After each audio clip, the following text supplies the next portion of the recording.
Good morning, Raptor freaks. Alexiot's here, and it's Tuesday, January the 2nd. The Raptors have won the first game of 2024, and yeah, we're back in business, baby. Woo. I got my Marquise Noel number 24 victory lamp on. They're going to light the beam in Sacramento. Well, we're going to light the Marquise victory light here in Raptors Freak Channel when we win. Watch. Yeah. So, all right. I'm going to be a little loose today because I'm in a good mood. And also because, what's not to love and like about what's happened this weekend and the turn of events. Seeing things last night was a breath of fresh air. I feel like I don't know why. I feel like we just had a huge burden or weight taken off of our team and over this weekend. I think that Bobby Webster came in and he's just hit a home run. He's hit a grand slam home run, and he came out in the arena last night during the game, showed his face. And honestly, if they put him on the Jumbotron, the fans at Scotiabank Arena, they needed to give him a standing ovation. I'm serious. Y'all have been so awful to the front office and critical of them and saying all this stuff about them for the last couple years. And I was so like, why? What's the point of all this, y'all? What is the point of all this? Don't you understand that an NBA team is a fluid thing? It's something that can change and morph very quickly. And only casuals get all hung up and bent out of shape over the present state of their team for too long, especially when you have a capable front office that has a proven track record of making very insightful, amazing deals. Like this deal, you got to understand everything about what we just did, trading OG for RJ and Emmanuel. This is amazing. You saw it on the court. I mean, we're going to break it down basketball-wise. For sure. But I want to get this out of the way right now. There's two things I got to do right now. The first thing I'm going to do right now is I'm going to rescind everything I said in the last 2 days about our young Scott Wayne Barnes. I apologize, Scotty. You told me also on Twitch, don't ever doubt me, Raptors freak. And I should have listened to you. I really should have listened to you because all of my fears that I've had about you over the last two streams that I've just done, I've been assuaged. I apologize. There was enough evidence in this game last night for me to see that Mr. Scottie Barnes is an ultimate teammate and that he is there for all of his players. And Fun Guy, you were right. I'm going to say right off the bat right now, you were right, Fun Guy, and I shouldn't have been worried about this. I just, I'm trying to figure out what's wrong with the team. So I try and look through every option and everything that it is. Scotty, you showed amazing teamwork and team sportsmanship with your teammates last night in ways that it made me feel good. I saw the connection with you and Jakob last night that I was worried that wasn't there.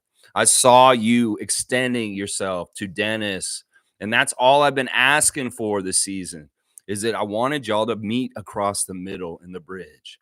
And we saw what can happen when that happens. We saw the team have a much more efficient offense last night. It was actually really beautiful to watch. The big impact of RJ Barrett and Emmanuel Quickley joining the Raptors is that we've got guys that can drive into the lane and create their own shot. And then in some ways, this is so deadly and dangerous for the rest of the league.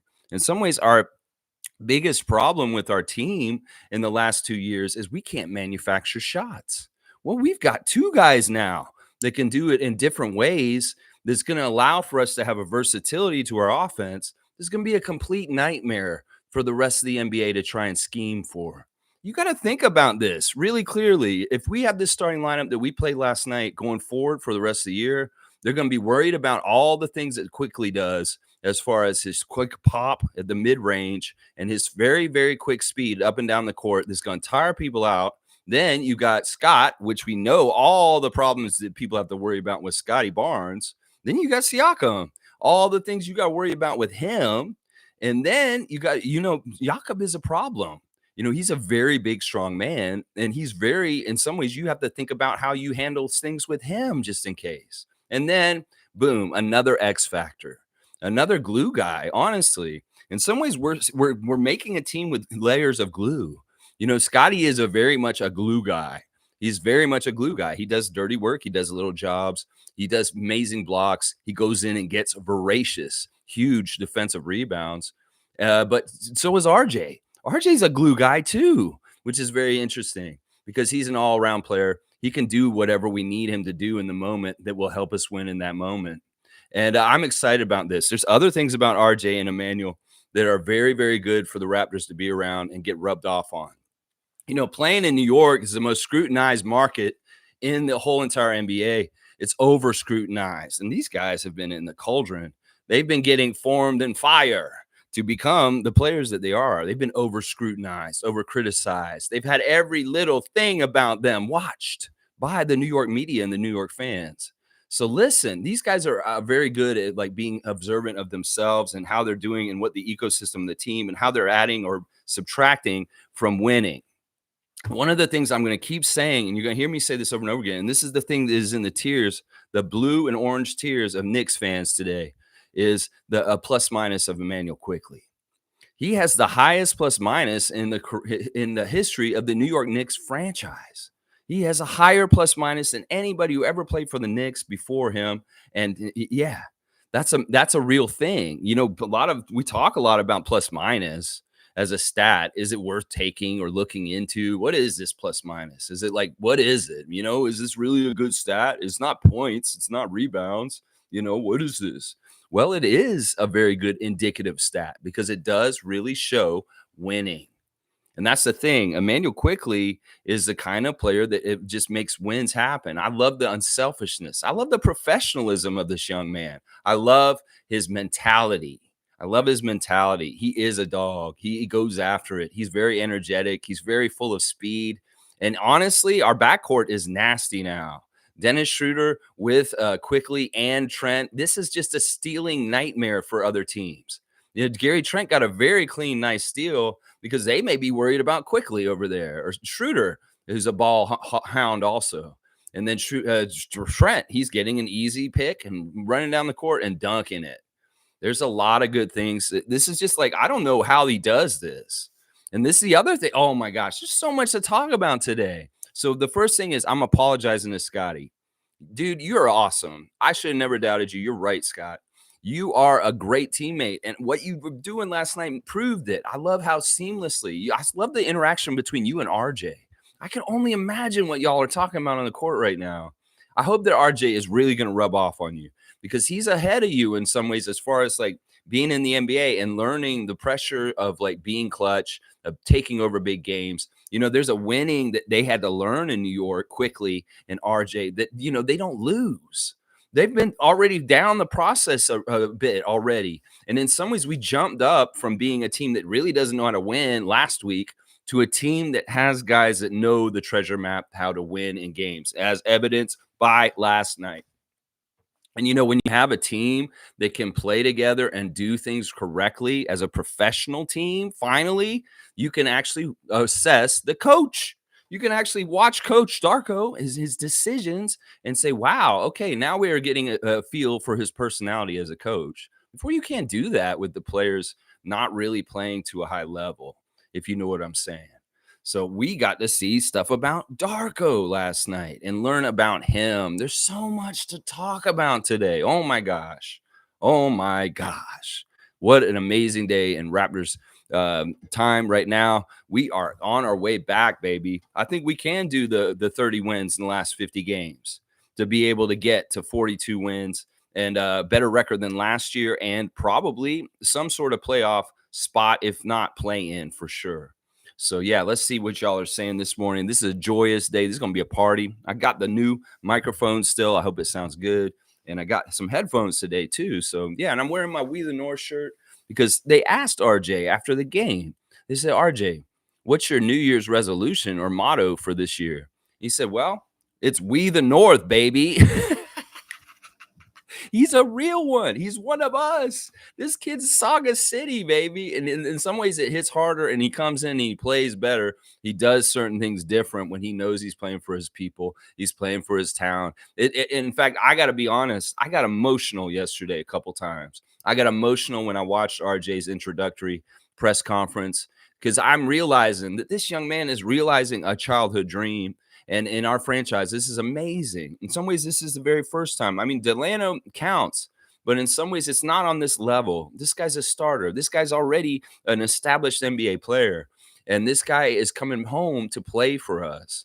And it made me sentimental. It made me really proud. All my years of watching the Raptors, to get to this point in the franchise's age of maturation, that we've got RJ Barrett on our team right now, and he was a childhood fan of our team. He came to the games at Scotiabank Arena, aka Air Canada Center, over the years.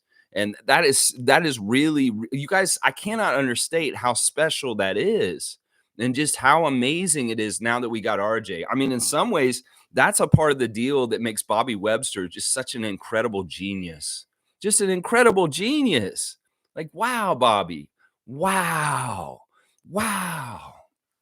You know, I went and watched a little bit of Knicks stream this morning already. They're up early and they are loud and they're talking crazy and they're cussing a lot. Yeah, this Knicks guy, he might be Knicks freak for all I know. And man, he was saying, why did we make a trade? We didn't need to make a trade. We're really good in our position in the playoffs. Why did we make this trade? And he's like, why? How could we get rid of Quickley? Oh my gosh, RJ, how do you not know he's a young player and he's going to get better and better soon? They're going crazy over there. And they are really really not happy right now. Totally. A lot of the Knicks fans, even though they won yesterday, OG played great. He fouled out. He looked good. He looked good. Pressure didn't look good when he came in. And Malachi's hurt. Yeah. I mean, listen, this is just how it is. I mean, this is kind of the action. The action is, okay, do a deal with New York with Masai Ujiri. Well, this is how it goes, bro. And haven't y'all figured this out yet? If for any reason at all, Raptors Nation, that you protect Masai and Bobby, is that they own the New York Knicks and deals. Like, they really do. I mean, in some ways, telling you, adding Malachi Flynn into this deal is like an homage to the Andrea Bargnani deal of 10 years ago. Seriously, y'all, we got to understand. We got to protect this front office. Not only they're listening, they're getting us the best. Like Emmanuel Quickley, y'all. We got our own little maxi type player now.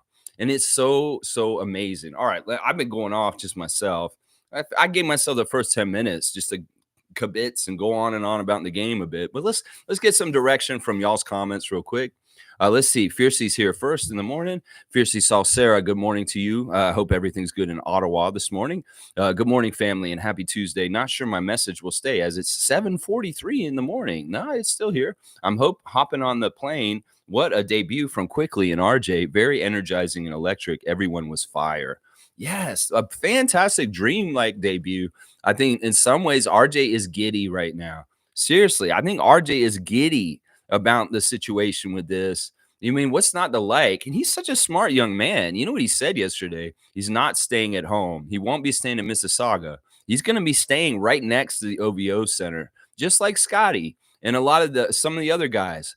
And you know, that's really smart. In some ways, he wants to separate home relaxation, body, person from competing for the Raptors and doing your NBA job, professional RJ Barrett. And by having his own place that's not with his family or his own place out in Mississauga where near his friends and his whole family, he's no distractions. And in some ways, that'll be really good. But the great thing is he has the creature comforts of home right at the right across the street. He's got it like all the familiarity of the whole entire city behind him. And in some ways, he can still go into an NBA mode and get his own little condo by himself and be right near the OVO and work out as much as possible. You know, he said in his press conference also that if he had debuted or came to the Raptors at 19, it may not have gone very well, very much like Delano in some ways. That Delano came right in as a draft pick and he's young. In some ways, you got to get the maturity and kind of get the ropes of the NBA in certain ways. And at this point in time, this is a great time for RJ Barrett to come to our team. That he needed those years in New York to get here. In some ways, this is something that I've always thought about over the years, whether it was Wiggins or Jamal Murray. It's the kind of thing where you kind of like, okay, they're on this team for a while, but man, it'd be really great if we could see them come around and come home and wear our jersey. Well, it happened, y'all. It happened. And oh my gosh, I'm telling you, there's like 10 birds killed with one stone with this deal that happened this weekend. In some ways, I feel like part of the energy that was bothering the Raptors for the last part of 2023 was really the thing with OG just waiting to happen. Like they knew this was happening. Grange reported that the last time that they played the Knicks in New York, that the deal had already been agreed to, and they were just fine tuning the little details. And I'm sure because we know that OG's agency, CAA, is owned by or is has the person that's the son of Leon Rose, the GM of the Knicks, as an agent in it. And so the writing was on the wall. We knew OG was going to be a Knick at some point from earlier this year. So in some ways, OG kind of was like weird energy around our team for the last month or so. And I felt it. That's why I was saying we need to trade OG. If we're going to trade anybody on this team, going off the vibes and watching the team play, when I started saying we're going to trade OG, I really felt that he had started checking out. That because I pay such close attention to the team when they're playing that you could tell that OG was kind of doing things just a little bit at a little less intensity. And that's fine. I get it. Don't ever admit you did. Once again, I'll say that, OG. Don't ever admit that. But I feel like that may have been part of what's dragging us down with professionalism in the last month or so. That in some ways, if he's not trying, well, I'm not going to try. Or it's like, hey, wow, you usually catch that defensive assignment, OG. What's going on, bro? I'm sorry, man. I would have gotten it, bro. It's all good. We'll get it next time. That kind of shit going on around the team. So in some ways, I feel like as much as I love OG and as much as he's amazing Raptor and always will be in our history, it was addition by subtraction in some ways. Because didn't it feel like the lane and getting into the paint and all the spacing issues that people talk about around Raptor spaces all the time is much cleared up? It's just like wide open. Like you can just go in there now. You can get in that lane like much easier last night. It was like everybody's going in there. And we can fine tune talk this about the weapons, the cachet of arsenal of weapons between Emmanuel Quickley and RJ Barrett that are interesting to go alongside the different flavors that are already on our team. Yeah, there's so much to talk about. I don't even know where to start. I'm gonna keep going with what y'all are saying though. But really fantastic debut. I'm really impressed with both young men and their maturity, and their professionalism, and their dedication to winning. Let's just put it that way. Fiercely saying, tough watching OG's debut with the Knicks, but glad he's made an impact. And so it begins. He's already getting love on the NBA YouTube channel. I love this for him. Honestly, I want him to win all these awards now. Even if he didn't win them with us, he deserves them. He's always deserved them. And in a lot of ways, it'll show that this is true, what we've been saying. It's already happening. They're getting his name correctly, pronouncing it in the game now. They're giving him a lot more shine and speaking him up instead of the ways that kind of poo-pooed him and kind of overlooked him, overshadowed him all the time in his career so far. This is just the basic, way it is. New York is New York, and its prominence in the NBA is important in a lot of ways. And in some ways, it's the epicenter, the center of the attention of the whole entire NBA. So, yeah, it is what it is. And in some ways, I wish him all the best. I want him to win all these awards for sure going forward. Trevor J saying, good morning, Raptors family. Happy Tuesday after a big win. It's a new beginning. I like that. It is definitely a new beginning. We flip that calendar over and boom, I see Precious Achua on my Raptors calendar. I'm like, he just got traded. Trevor's also saying, have a fresh start in 2024. They will experience more of God's love. Peace, healing, joy, and purpose. I pray this for everyone. May we all be blessed. There you go, Trevor J. I love your words of wisdom. Always so poignant and helpful and awesome. And I appreciate you, Trevor. Here's to a great 2024, y'all. And it's off to a great start. We got Captain Canada back. I don't know. They're calling him Maple Mamba. How do you guys feel about that? I don't mind that nickname because I know Maple Jordan's more like Wiggins, right? And now they're saying Maple Mamba. I don't mind that. I don't know if RJ's okay with that kind of stuff. We'll see. I'm sure there's going to be all kinds of nicknames for RJ Barrett in the end. Watch. Let's see. Dana's here. Good to see Dana. Good morning, everyone. What a game. I think we will be more than fine without OG. We will miss him a bit, but let's go.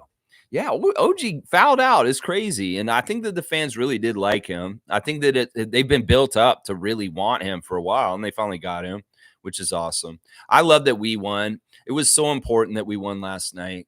is so, so important that we won last night. And it really was a very close game at the end, and it needed to be managed to be won, which was interesting. And I feel like Coach Darko really showed some good coaching chops. I really like the subs he did at the end. He really juggled like Dennis, Gary, Jakob, and Emmanuel around, and even RJ in a very smart kind of way of them coming in and out, and really did a good job. Did y'all notice that Jakob has a new free throw shot? Like he changed his technique for the new year, I guess. And his free throw looked a lot better last night in some ways, which I liked. I really liked that. Trevor J saying Pascal was awesome. Just pay the man already. I'm with you on this. Now, Bobby Webster was there watching, and, maybe Pascal knows he's watching. You know what I'm saying? All right, let's do the 5 stars of the game. Speaking of Siakam, he's my number 1 star of the game, obviously. The man was electric. Once again, there were moments where Siakam looked Jordan-esque.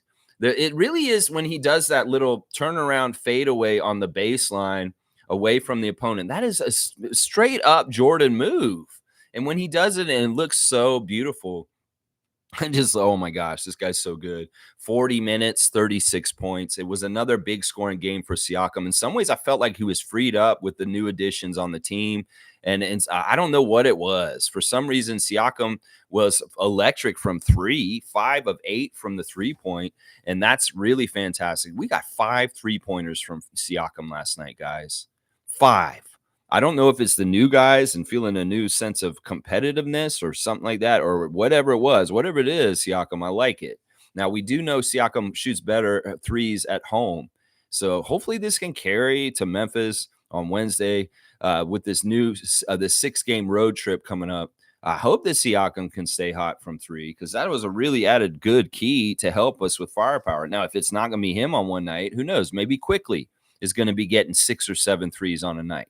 Or maybe RJ is going to get fire and he'll hit like 5 one night or something. We're going to have to see. In some ways, the burden of scoring so much without Anunoby kind of being so focused on defense, RJ's a more offensive player than OG. And Quickley is definitely going to be more of an offensive weapon as time goes on. People are going to really underestimate how much Darko may be able to get even more out of these guys in a more focused way on this team, because his specialty is development. We think about people like Devin Booker. We think about Desmond Bane. You think about a Jaren Jackson Jr. And let's think about what the levels that maybe RJ and Quickley as young players who are still finding themselves and are still trying to, Barrett's so ambiguous. Like he can go in so many different directions with his possibilities. And Quickley, I really do think the path for him is to go more like his buddy Tyrese Maxey, because in some ways he's got the skills. And that if Maxey's being so successful right now with what he's doing with his bag of tricks, why wouldn't Quickley be smart and try and emulate his teammate from Kentucky? So that's really awesome. Siakam stat stuff, and 5 rebounds, 2 assists, 1 steal, only 1 turnover. I love that. +1, 36 points in 40 minutes. Siakam, you're amazing, man. You are amazing. And I love that people like Sean Woodley and other Raptors people that are on places are really saying we need to keep Siakam, that we need to extend him. Casey Bannerman's on that train too. I'm on it with y'all. Listen, I'm on it with y'all. We need to keep Siakam a Raptor for as long as possible. If this man is a Raptor only for his whole entire life, he never has to deal with the change that OG Anunoby is dealing with right now. I will be so happy if Pascal Siakam is in that Raptor jersey for his whole entire NBA career. And it's games like last night that tell you why, guys. It's games like last night. My second star of the game is going to be surprising to y'all. It is actually Jakob Poeltl. You guys got to understand the things that Jakob does. You saw a section in the game where Cleveland started scoring really easy. And Darko, what did he do? He was like, I'm getting Jakob back in here right now to stop this bullshit. Did you see some of his stands near the basket as far as dealing with Jared Allen and other bigs on the Cleveland Cavaliers? It's a different look when Jakob's out there, sure. And he does fumble the ball a little bit, and he does look ugly at times. But y'all got to understand the percentage of winning kind of things he's doing on the court for us all the time. Casuals, stop thinking in just dunks and points and 3-pointers. The man is grunt. The man may be the strongest man in the NBA. I'm seeing him being a force of nature out there. And in some ways, we want that big, huge Jakob wall. I mean, what was that one play where he lost the ball and he was such a competitor? He ran back down and blocked the hell out of Yang or Strus or whichever one of those idiots it was. That was amazing. That showed the wherewithal. That showed the kind of winning spirit that Jakob Poeltl has in him. The center ran down the court and ran down a chase down block to stop an easy layup. That is amazing, y'all. We need to respect Jakob Poeltl on this team way, way more because the man is such a necessary ingredient to our stew. That bigness, the big presence, everything he does is so good, y'all. In fact, his offense is so much better since when he was with us, when he was a rookie and younger, when he went to the school of Popovich and he came back, and his hooks and his shots, his field goal percentage is fantastic. And then you add in the garbage man that he is. We throw up a bad shot. Well, Jakob is there to clean it up and put it back in quite often. There's so many things he's doing so well. He really did negate Jared Allen in a lot of ways last night. That if the Raptors had played the Cavs with Jared Allen 2 years ago with Kem Birch or Aaron Baines or something like that, we would have been eaten alive. So casuals, take notice. Pay attention to the game and watch how Jakob Poeltl holds the line like a 1 yard line, goal line stand in a football game, right next to the rim. That man is in there and he's stymieing, he's stopping, he's not letting these guys get nothing near the basket. I love him for it. And he's improving his free throws. And yes, he will have a casual turnover here and there. It may be not all exactly perfect. But that man is working so hard and he's so smart and he's playing so many different ways. I wish people like Amit Man and different people that are criticizing the whole thing with Jakob Poeltl being on this team would shut up. You guys need to realize he's an essential thing to have on an NBA team. We have no other bigs right now other than him. We ran Thad Young at backup center for 2 minutes, and then it really kind of became Scottie's backup show after that. So I'm just saying, y'all need to be more respectful of Jakob Poeltl in general, Raptors Nation, and love and cherish him. He's something that we pined away for when Gasol and Ibaka left. We lost something, and we got it back when Jakob showed up. We were missing it for a while, and we really do need to treasure it. Let's see, Poeltl in 37 minutes had 14 points, 11 rebounds, 4 assists, 3 blocks. He did have 4 turnovers. Like I said, there's going to be some lumps. 5 of 8 from the field, 4 of 7 from the free throw line. Now, he had a big part in some of the missed free throws, and the free throws were crazy. We missed a ton of free throws last night. 11 missed free throws, Raptors. So it's not that didn't get cleaned up, but we still won. That's the weird thing. It was a close game. We lost and we missed way more free throws than even recent games where we're like, man, if we just made 3 of our 5 free throws, we would have won this game. Well, if we had just made 7 of our 11 missed free throws, we would have beaten them by 10 last night. So that's an interesting thing to me, is that like sometimes the formula for winning is not necessarily perfect free throw shooting. And sure, it helps, trust me. But you can be a little bit bad and be good enough the other way to do it. Did you feel like our offense was just easier to score? It was just more free flowing. Did you feel a liberation as a Raptors fan in certain ways last night? Were you a little giddy last night? Were you a little like, wow, this is going to be fun? Wow, I think I am going to watch the rest of the Raptors season this year. I was thinking I wasn't after Detroit, but man, it's really cool to have RJ on our team. I think a lot of that is going on right now in common and with a lot of different Raptor fans right now. And the enthusiasm is awesome. It's so awesome. All right, my third star of the game is going to be Scottie. Scottie, listen, this is part of me apologizing to you. I really do feel stupid for some of the things I said. Now, if things change and morph into weird things, I may have to revisit my theories, but I think that you're clear now, bro. I saw so much togetherness with you. I saw joy. I saw you bridging. I saw you reaching out. I saw a little chemistry between you and Grady that I was happy about. I just want to see you connected and engaged with your teammates and really kind of like feeling like, these are your brothers. These are your guys you go to war to go fight the other teams with. And you need these guys on your side. And that's all I'm asking for. And Scottie, you showed it in spades last night. I loved the interaction. I loved how central you were And I love how you weren't overwhelming either. You really were adding in your little bits and pieces here and there in the game, but really productive and really big key plays in different ways. Like I said, that defensive rebound at the end of the game was a very key winning play. And I love that Scott did that. I mean, it was really kind of like nobody's getting this ball off this rebound. I'm going to ensure that this shit ain't happening. And he went and got it. Like he was up there. And I was like, man, the only word for that kind of rebound is voracious. That was a voracious rebound. Scottie Barnes going up there at the end of the game to get that rebound. I was like, holy crap. That man really wanted the ball. It's like nobody's getting that ball other than Scottie when he's in that mode. And that was amazing. And he really did get in that mode. And he did take over near the end. We saw him do a really sweeping George Gervin, Julius Ervin kind of sweeping hook in the lane, kind of like looping, whoop, and he put it right in. And some people on Twitter are like, whoa, they're not even cheering for him on the bench. That's BS. They were in awe. They were sitting there going, oh, wow. They were like looking at him like, oh, they're like, why didn't he jump up and cheer? No, they were like, wow.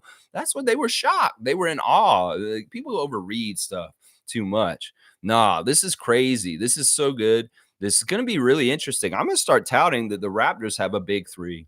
I'm going to, everybody's worried, oh, the Raptors don't have superstars. The Raptors don't have anybody. Well, now, motherfucker, we got a big three. We got a legit big three in the NBA at this point. I think that this is just evident at this point. We got a big three. We may even have a big four in a little bit if IQ goes up. Yeah, the IQ goes up. Whoa, look out. We may have a big four all of a sudden on our hands, but we definitely have a big three. I'm going to say that right now. Siakam is a bona fide superstar. If he's going to look like Jordan last night, of course he's a superstar. Scottie Barnes, you tell me that young man is not a superstar? Look at what he's doing right now. Look at his numbers. Look at his increases in three-point shooting. Look at how he's getting after it.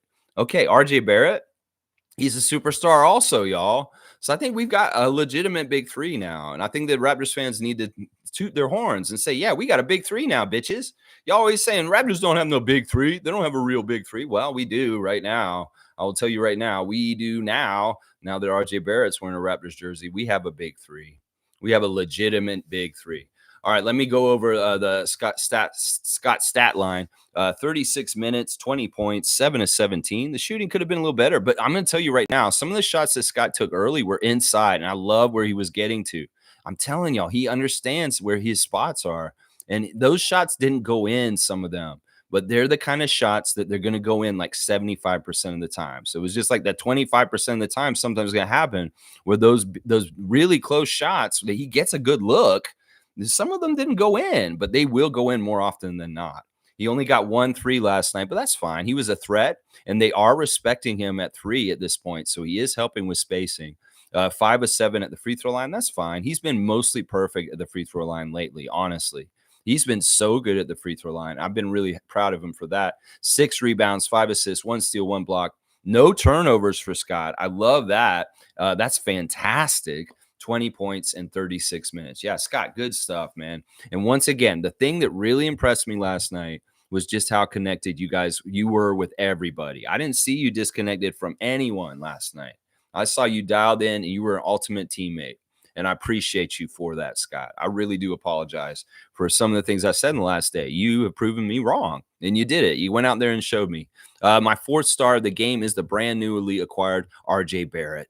Yeah, he's 6 of 12, 50% shooting in his first game for a new team, 19 points in 29 minutes, 1 of 2 from 3, 6 of 8 at the free throw line, 9 rebounds, 3 of them offensive, just 1 assist, but he did have 5 turnovers. Listen, I'm going to live and die with RJ Barrett. I don't care. Some people in New York Knicks Nation may have had a problem with living and dying with RJ Barrett, but I'm going to. I'm sorry. That kid's a winner. In some ways, there's an interesting little kind of feel to our team all of a sudden with people like RJ Barrett, Scottie Barnes, and Grady Dick on our team.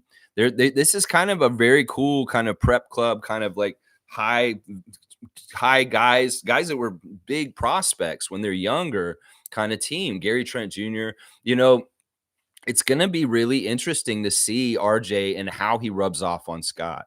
There were a couple times in the game last night where I saw him talking directly to Scott, and I was like, what are they talking about? And I'll bet you RJ's just pointing something out. Once again, we know that pros rub off on each other. Like DeMar taught Siakam, Kawhi taught these guys stuff when he was here. Kyle, how is RJ and Scottie's interaction going to be interesting? I mean, they were rivals earlier in their younger careers when they did meet each other. But RJ talked about it in the press conference afterwards. Like, yeah, I know Scottie because I played against him a couple times when we were younger, but I've never played on the same team as him. But it's fun because it's like he's really talented, and it's going to be interesting to discover things about us playing together.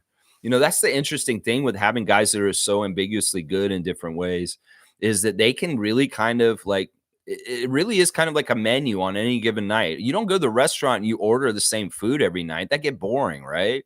So you kind of got to get a different dish every once in a while. But having people like Scottie and RJ on your team, it means you can kind of have versatility in like the things. And in some ways, it's the acumen of the guys to figure out on that given night with the matchup they're playing, what kind of style they need to play.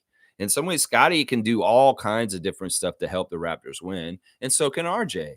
And in some ways, it's going to be about molding and fitting together and getting the right formula on any given night, considering the opponent and what their strengths are. It's going to be fun. In some ways, RJ's already been doing this with Julius and Jalen in New York. And now he just has a different kind of set of people around him. I think in some ways, Quickley and RJ were very impressed with the Raptors.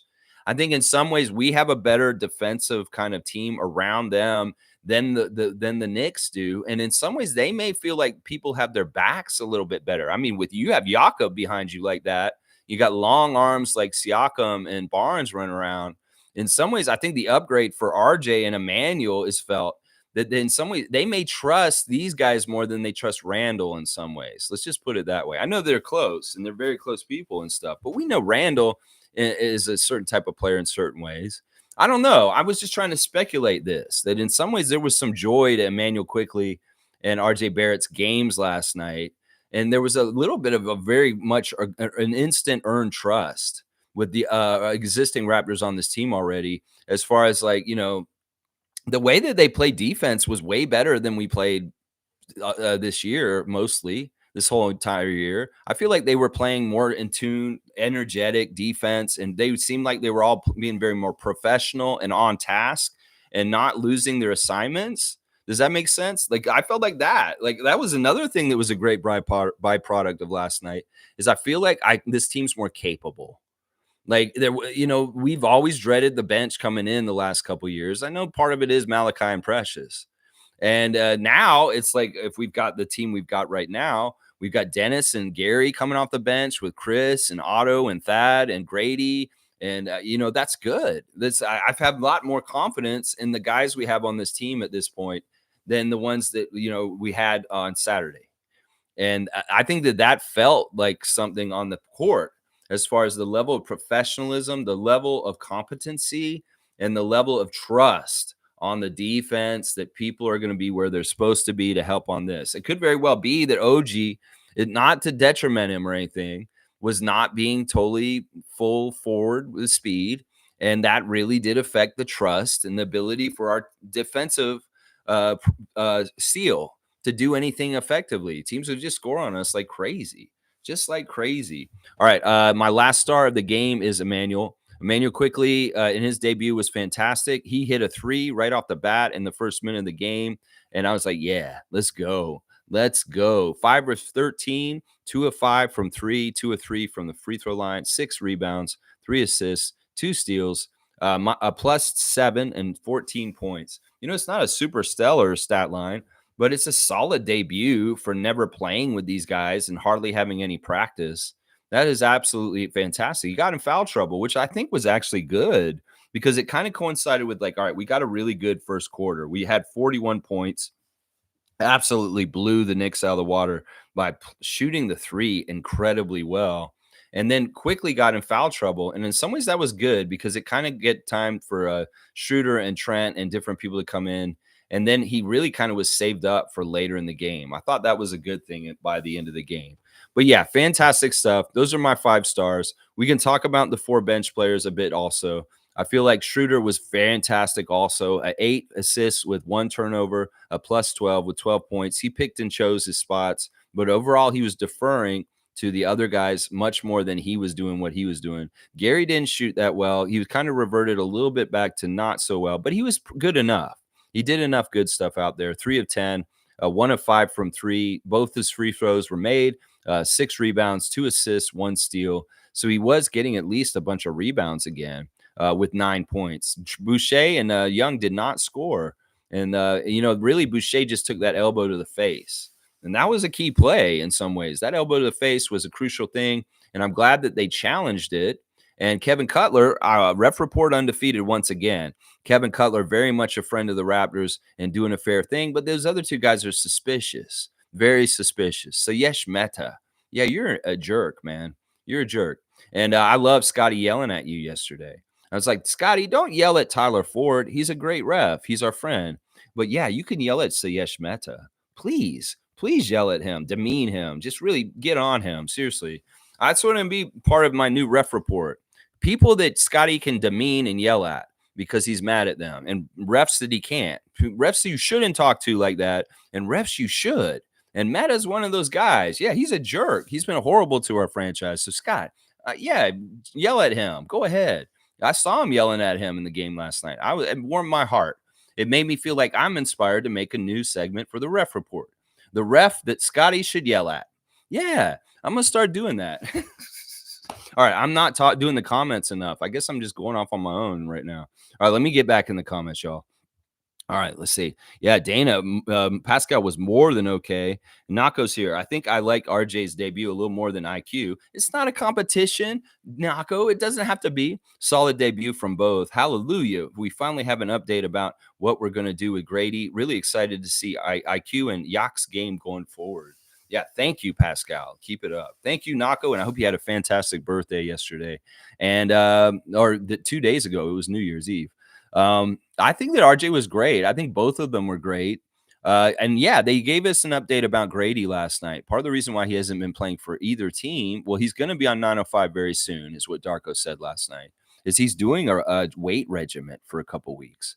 They're putting him on the weights. They're going to try and get his strength up. They feel like this is a problem right now and that they really want to juice him up. So I don't know. Maybe he's taking supplements. Maybe he's like Hulk Hogan around 1989. I don't know. Maybe he's got to go to Mandarin like Chet Holmgren and put some pounds on. Get that buffet style on. I don't know. But Grady's in a special training program right now, Darko said after the game.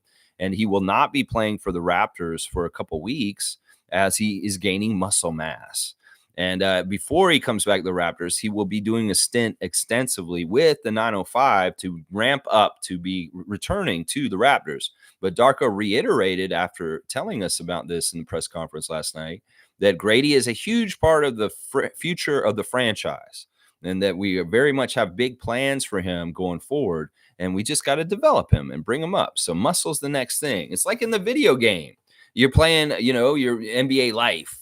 And, well, you got to go train to get to the next level. So you go do the mini game where you got to train more. So Grady's doing the mini game just like in Los Santos with Grand Theft Auto. You got to go do the muscles and get the muscles. So Trevor J saying the starting 5 look like the Raptors we used to who dominate in the first quarter. We haven't seen this in a long time, 41 points. Starting 5 is different. This is a different starting 5 than I've seen for the Raptors in a long, long time. In some ways, this starting 5 is the most talented we've had maybe since the championship one. I think this starting 5 is amazing, honestly. In some ways, cutting the fat on the bench, the 2 kind of knuckleheads, I shouldn't demean them. And getting 2 good starters is fantastic. I think Quickley's a starter. I think it's undeniable.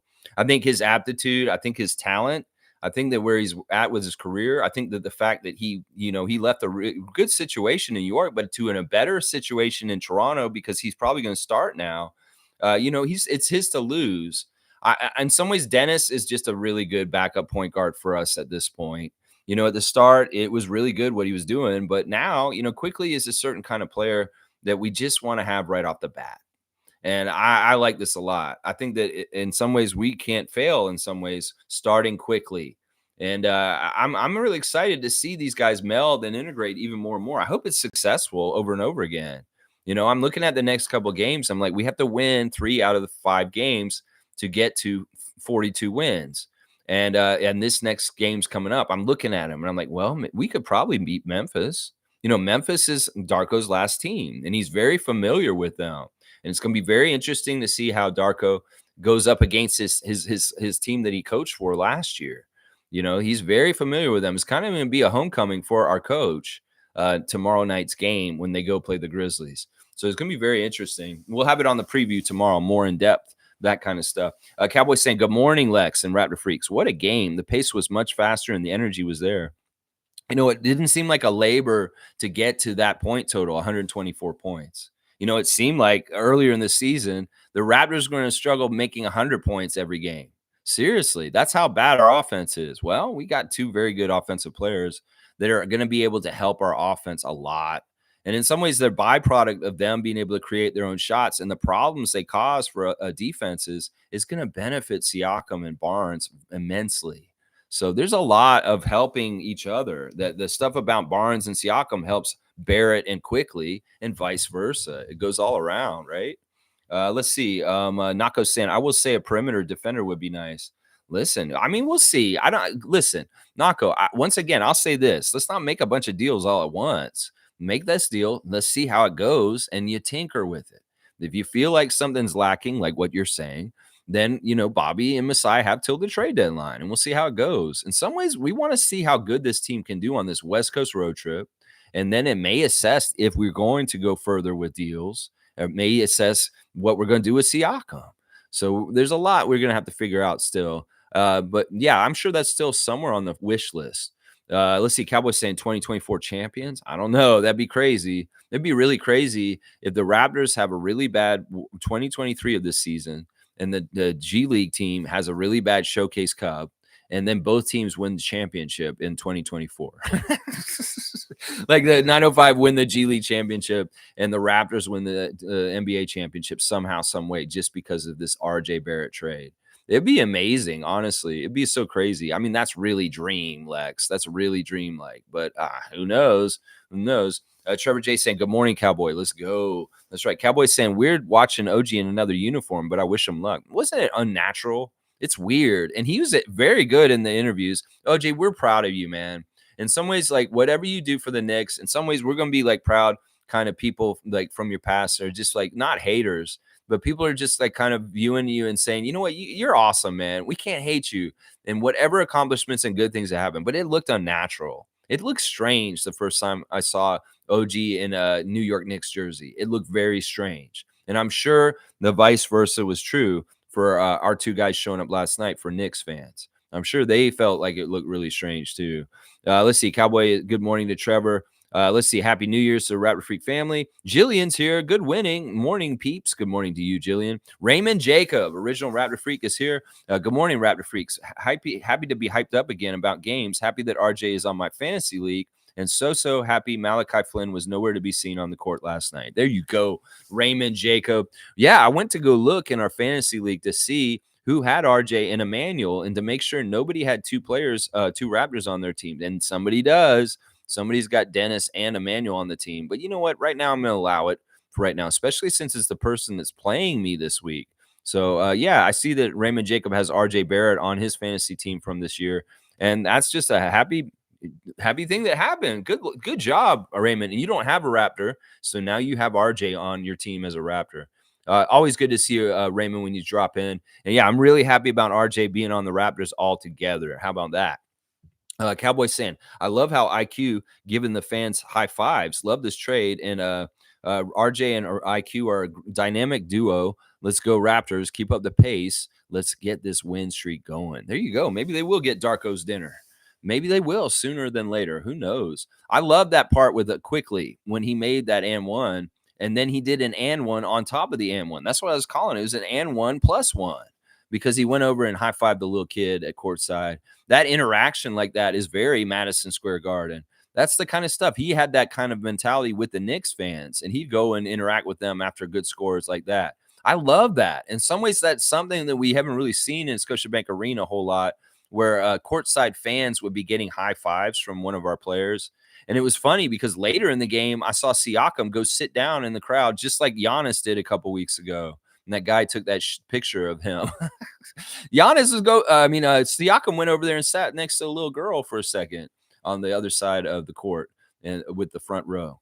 But yeah, that was a really special moment. He made that kid's night. That little kid was giddy, and he's like, "Oh my gosh, she came over and high-fived me at the game." That's a special memory that will never be forgotten. Emmanuel Quickley, praise, bless you, man. Bless you for being just such an awesome person. In some ways, that was a special moment, and it was an instant connection between the new Raptor and our crowd. And man, I think he ate it up. He loved it, and that definitely that little kid. That's a memory forever, man. Oh my gosh. Jillian saying, I'm surprised at just how much I miss OG. I'm also surprised that certain sportscasters keep saying 2-for-1 trade. Laugh out loud. Lex will love a 2-for-1 trade. Like, what do you mean 2-for-1? It was a 3-for-2, and it was fantastic. Really, really good. Yeah, OG. Hey, we wish him the best. Nako saying, I don't think the Knicks Twitter is thrilled with Precious. They seem to love OG though, and good for him having a good debut. Yeah, I can see why they get frustrated with Precious. He came out, got 2 fouls, and missed 2 shots. And that's that. I mean, listen, it's a mixed bag with him. I was telling my friend, a Knicks fan this morning that, like, Precious is a project. In some ways, he's going to be a problem at times. Some ways he's going to frustrate y'all. But there's raw potential there that's absolutely amazing. And yeah, Malachi's a fail. You guys are just going to be like upset with him. So it is what it is. In some ways, I like that. There's aspects of the trade that they got that aren't really good for them. They really aren't. And meanwhile, we got 2 good players and we got a draft pick. So what's not to like right here? There's so much that Bobby Masai. Once again, people that are critical of our front office, pay attention. Look at what they just did and understand these guys know what they're doing. They very much know what they're doing. In fact, they're killing 10 birds with 1 stone. So many, this move was so intricately detailed with such awesomeness. In some ways, now the Knicks may be in trouble in certain ways. I'm serious. In some ways, the loss of RJ Barrett and Emmanuel Quickley may be felt in some ways, and more and more coming up. Then in some ways, we can patch up the stuff with OG and Precious and Malachi. Once again, them not playing minutes last night was an addition, not a subtraction. That was not a subtraction. And in some ways, they're going to play Precious and Malachi. Well, they're going to get that kind of stuff that we were getting already this season. That's how I look at it. Let's see. Trust in Masai. That's right. Masai Ujiri is the man. And Cowboys saying Chef Darko is licking his fingers with this trade. He seems like he's enthusiastic. We saw Darko very, very fiery in the game last night. We saw him very passionate. We saw him dapping players. He was very encouraging, smiling and laughing with players also, a little loose. I love the one moment they showed with him and RJ, and he's talking to him in the game. And obviously, they just showed up. They don't really have a built-up rapport yet, but they're discovering each other. And we had a nice little moment on the court at one moment where we saw Darko and him laugh together at one moment late in the game. And it was probably they're talking strategy, and they had the same thought or something like that. They're like, well, yeah, we'll do this. Yeah. It was like, who knows what they were saying. But there was definitely a positive moment between RJ Barrett and Darko Rajakovic last night at one point on the camera where they both smiled and laughed at each other. Let's see. Jillian saying at Nako, I see almost nothing about Precious and previous and less than nothing about Malachi. Frankly, OG bringing them up at the news conference was helpful to my memory. Yeah, I mean, I don't want to slight them too much. Yeah, let's see. Nako's saying I've seen a few get Precious off my screen tweets. Yeah, listen, whatever. They're going to knee-jerk react. It's going to be whatever they're going to be, and it's really going to be whether they're successful or not. And honestly, they're not going to be successful right off the bat, obviously. I mean, we know how long it's taken Malachi to get to where he's gotten at this point. I mean, seriously, holy crap. All right, I got to get back to my place. I lost it for a second. Let's see. Jillian saying, oh me, oh my. Precious is inconsistent, but he's not Malachi. Yes, and yes. Note the absence of David Saborn since this trade. No, David's here. Sometimes David isn't very active with commenting. He sometimes just likes to listen, but he will jump in and talk every once in a while. David's here. Trust me. He'll be listening at some point. Let's see. Have a safe flight for Fiercey. Yeah, have a safe flight, Fiercey. Jillian saying, and note the increase of hateful bots on my social media too. Well, this is the thing. If people like Ed Rogers feel like, well, the front office just looked good and Masai's saving his job, well, they're increase the payments towards the automated bots. They're going to make a bunch of bullshit online. Once again, real Raptor fans, understand there's a lot of artificial people and voices out there that are trying to shape your all's opinions. Hey, you can see me. I'm pretty authentic, and you're going to hear me right out of my mouth. So I ain't no bot trying to tell you what to think on Twitter. I'm just here giving me my opinion. It's your choice if you want to listen to me or not. But just know that it's out there, and they'll increase this when things start getting good. I'm drinking a juice this morning with, it's like carrot juice, little orange juice, like orange, like a New York Knicks juice. So good. Oh, wow. Yeah, that's like a carrot string, something like that. That's pretty good.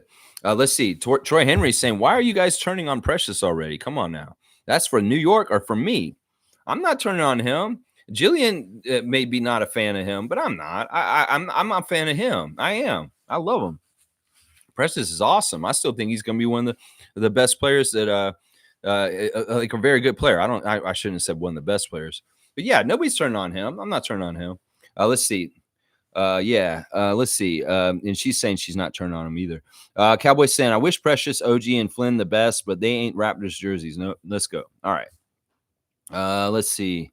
And Jillian saying people are still talking about Kawhi and Fred and Kyle. Let's discuss whether RJ did OG's internal defense. I don't think that it's up to RJ to just take up the reins for OG. I think in some ways, one of the byproducts of OG taking off is Scottie's going to get to really flourish at taking the number one defensive assignment. That in some ways it was ambiguous the last couple of years, whether Precious, OG, or Scottie's going to get the toughest assignment on the other side. Well, I think it's pretty clear now that Scott may get it now more. I mean, I also think that Siakam is going to be more lauded for his defense at this point. I think that he's always been a very good defender, and it's going to look even better now. Watch. Because in some ways, OG's not going to be around to kind of suck up all the defensive accolades. And we're going to realize just how much Pascal Siakam was also a very good defender this whole time also. So let's see.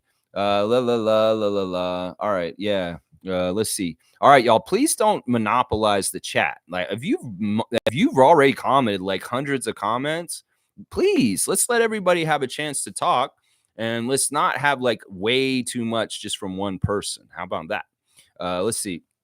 Kevin's saying team looks more balanced now. I like that. I like that a lot. I really, really do like that a lot, Kevin. I think that the balance is more towards offense. I think that we were lacking some offensive firepower, and now we can actually compete with NBA teams and trying to keep up with scoring. I don't think we had enough before this trade, and now we do. And in some ways, that's the whole trend of the league. In some ways, you got to look at the front office and think, wow, they've been building a defensive juggernaut, but now they can't really win with defense. The league is changing. So they pivoted. They've pivoted with this trade, and we're going more in an offensive direction. And it's great because our coach is more offensive minded also. So in some ways, they're reading the way the course of the NBA is changing, and they're adjusting our roster to fit it. And getting to more offensive style players is much better. We needed this because we just needed to keep up with scoring. I mean, look at all the good three-point shooters that are on Cleveland last night. Merrill, oh my gosh, he's annoying. You saw Donovan Mitchell making huge, tough shots in the game, really tough shots. It's scary. Well, we need people to match the firepower. And Quickley and Barrett have the point per game percentages to help us.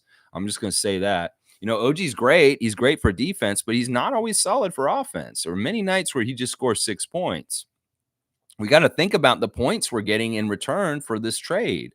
You know, you could say OG scores like 15 points. You got Precious maybe getting you 7 on average. And then Malachi, 5? And then you're getting 2 guys that could get you like 20 to 30 every night, depending on certain things. So it's a really good trade for that reason. We're more balanced to offense at this point. Jillian saying whether Darko's description of IQ was as timid was accurate. Timid? He never called IQ timid. That's a little weird. G saying, I am reading, we have some spicy barbecue. Okay. It's Pascal, Barnes, Barrett, and Quickley. Yeah, spicy barbecue. That's it. I see how you did that, G. All right, you get a dunk for that. The spicy is Pascal, and the BBQ is Barnes, Barrett, and Quickley. That's awesome. I love that, G. You know what? I'm going to give you a 3-pointer for that. That's a pretty good one. Spicy barbecue. There we go. He's getting a 3-pointer. So G's now the dunk champion or dunk leader for this year so far. There we go. Kevin Thompson saying, got to add a really good shooter to this squad. Yeah. get some more good stuff coming up. Yeah. Stillman saying, good morning, Raptor Freak family, and happy new year to all. Still seeing a lot of trade Pascal talk going on. I don't get it. Unless he wants out, he belongs here as a Raptor for life. I completely agree with this, Stillman. I think that some of the memes I've seen on Twitter about like, you want to trade this man after his stat line last night and what he did last night, you're crazy. What this is, once again, I'm going to tell y'all, when they see players on our team doing well from the outside, they come after them and say they need to leave. They need to leave. So this is part of it. Like Jakob is like this too. Some of the derision of Jakob and even Dennis to an extent is people are not liking us having good players on our team that are helping us. So they come into our fan nation and they start saying, you need to trade Siakam. Trade Siakam now, because they don't like him being on our team because he cooks them. And that's a lot of this noise that comes in. And then dumbasses on our own team that actually are fans believe that their stupid shit that they're saying, and they start parroting it. And it's so dumb. Y'all can't see that Siakam is so good. We've home built him on our franchise. You know, he came from nowhere, and now he's an all-star, all-NBA kind of guy. That if we want to reap the benefits of developing him to this level, we need to continue to have him. And I'm firmly in this camp that Siakam should continue to be a Raptor in the years to come. There's no issue between him and Scott. There's a joy there. And these guys play so well together. And it looks like he fits okay with RJ, too. I'm going to be very more curious to see how these new guys are going to fit with them. But it all looks good so far. So, yeah, I'm with you, Stillman, 100%. We want Siakam to stay here, Masai. Can you keep him in our jersey, please? Yeah. Let's see. Kevin is saying maybe. Jillian's saying, hi, Lex. Can we see the victory lamp, please? It's right here. I can't bring it closer because it's plugged in, and I would rip the cord out. But you can kind of see it. It's lit up over there. There's a guy shooting a basket into the hoop. Let's see. Nako's saying IQ is going to be an absolute fan favorite. I think they both are. I think in some ways, RJ, the potential with RJ for commercialization and advertising and things across Canada is amazing. In some ways, he can really become like a Gretzky kind of person over the years. Seriously. Like if he plays really well for us and we win championships, him and Scott, yeah. In some ways, he's going to be like an icon in Canadian history. He's on his way to that. Like him being here, just him being here in some ways helps him right away. So, man, we'll have to see what happens. All right, let's keep going. Let's see. MSJ saying, I hope people see why I was ranting about needing a guard, laugh out loud, but I'm still shocked we got RJ. 2 starters for 1 is a mega win of a trade. So now where is Koloko? Try out Jonte. We need a big. They were dressed last night. Jonte Porter and Jafon Freeman Liberty were available to play, but he didn't play them. I think if we had beaten them by more, we would have seen them. We would have gotten a look at them. Now, Darko did use one of their two-way games. He had them just in case, but that counts towards their two ways. I don't know. There's still, like I said, there's still one more move Bobby has to make with the open roster spot. I have not heard anything about, because we traded 3 guys away. We have an open roster spot. Malachi's spot is open right now. Who are we going to get for it is what I'm wondering. Are we going to convert one of the two ways? Are we going to get a whole new name? In some ways, that's something to look forward to for Raptors Nation. That we're going to get another player soon, or we're going to call up Jonte Porter. I'm going to tell you right now. Jillian saying, Chris, I kept saying we need an additional OG, maybe the one on the 905 team. You mean like you mean Moji instead, because OG's gone? Well, Scotty's going to be like our main primary, like all-around defender at this point with Siakam. And, you know, there's other guys that kind of are showing some sort of defensive chops. I mean, the skinny guys aren't going to be as good. I don't know. It's going to be interesting to see how our defense is with different tests. In some ways, it may not be about having a super good defense all the game. It may be that we just need to have the ability to make really good stops and stands for like sections of the game and then outscore them during those points and get the lead and win. So I don't know. In some ways, the way we had to win the last couple of years with Nick and the squad that we had, it's not like that anymore.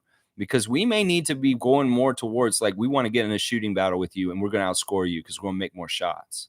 So, but having the ability to make stands and stops and not let them score on certain possessions, that is going to be very crucial still.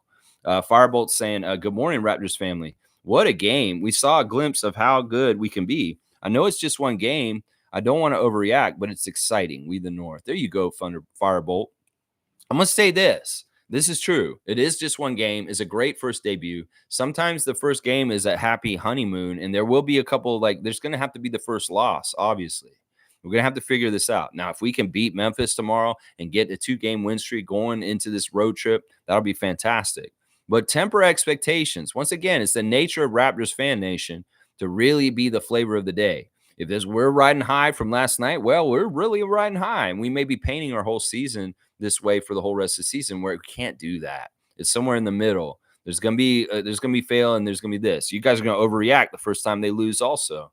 So I don't know. Let's hope for the best, that we're gonna win way more than we're gonna lose for the rest of the season. I feel like we might. I really do.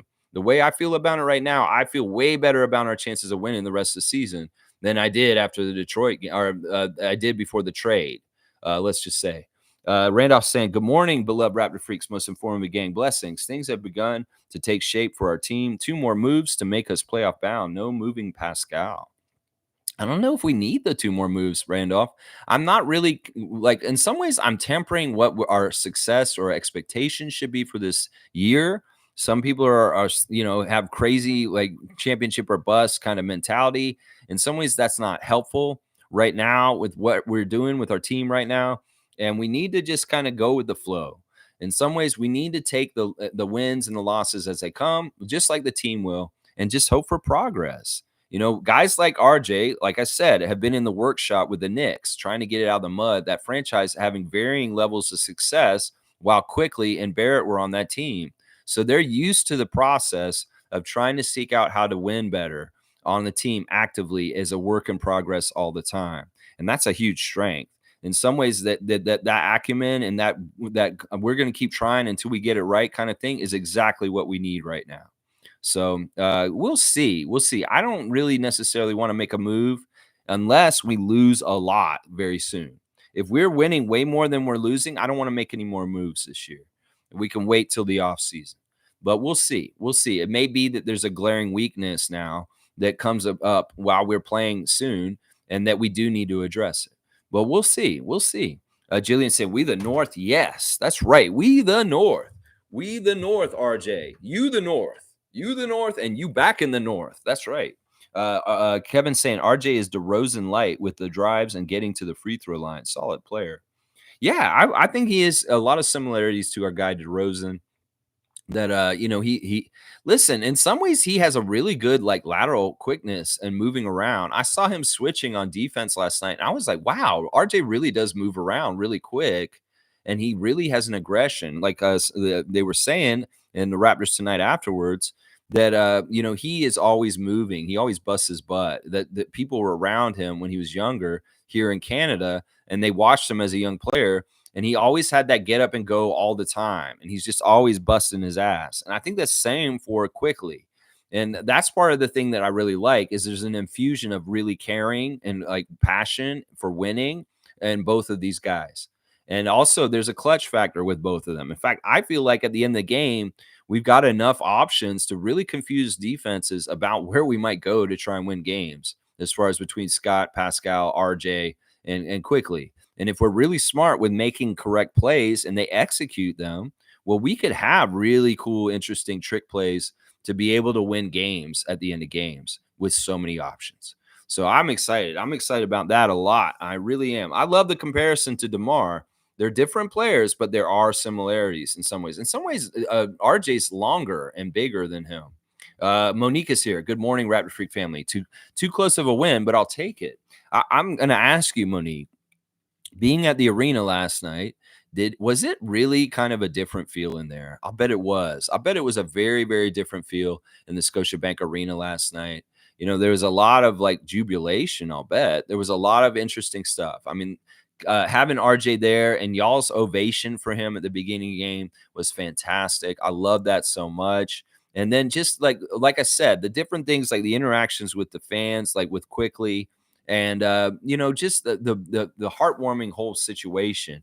As RJ put it after the game, this was unlike any other game he had played in Toronto before, because it meant so much. It was a very special game last night.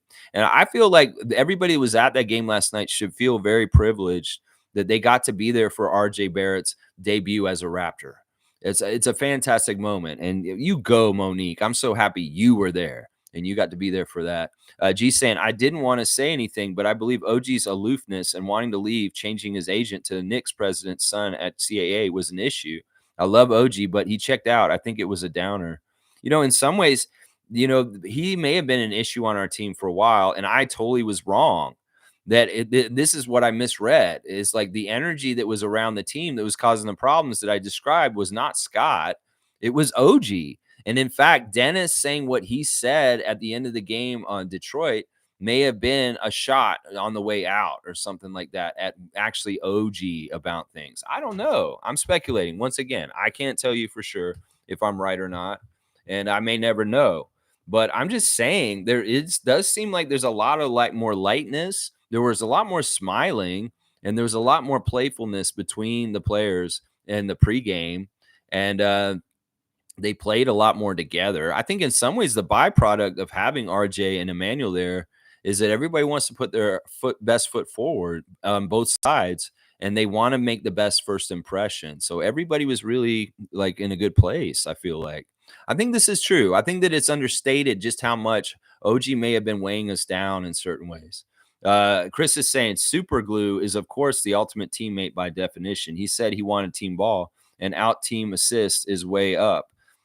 We can manufacture shots, just couldn't make them. Now we will do a better job. There you go. There you go. Yeah.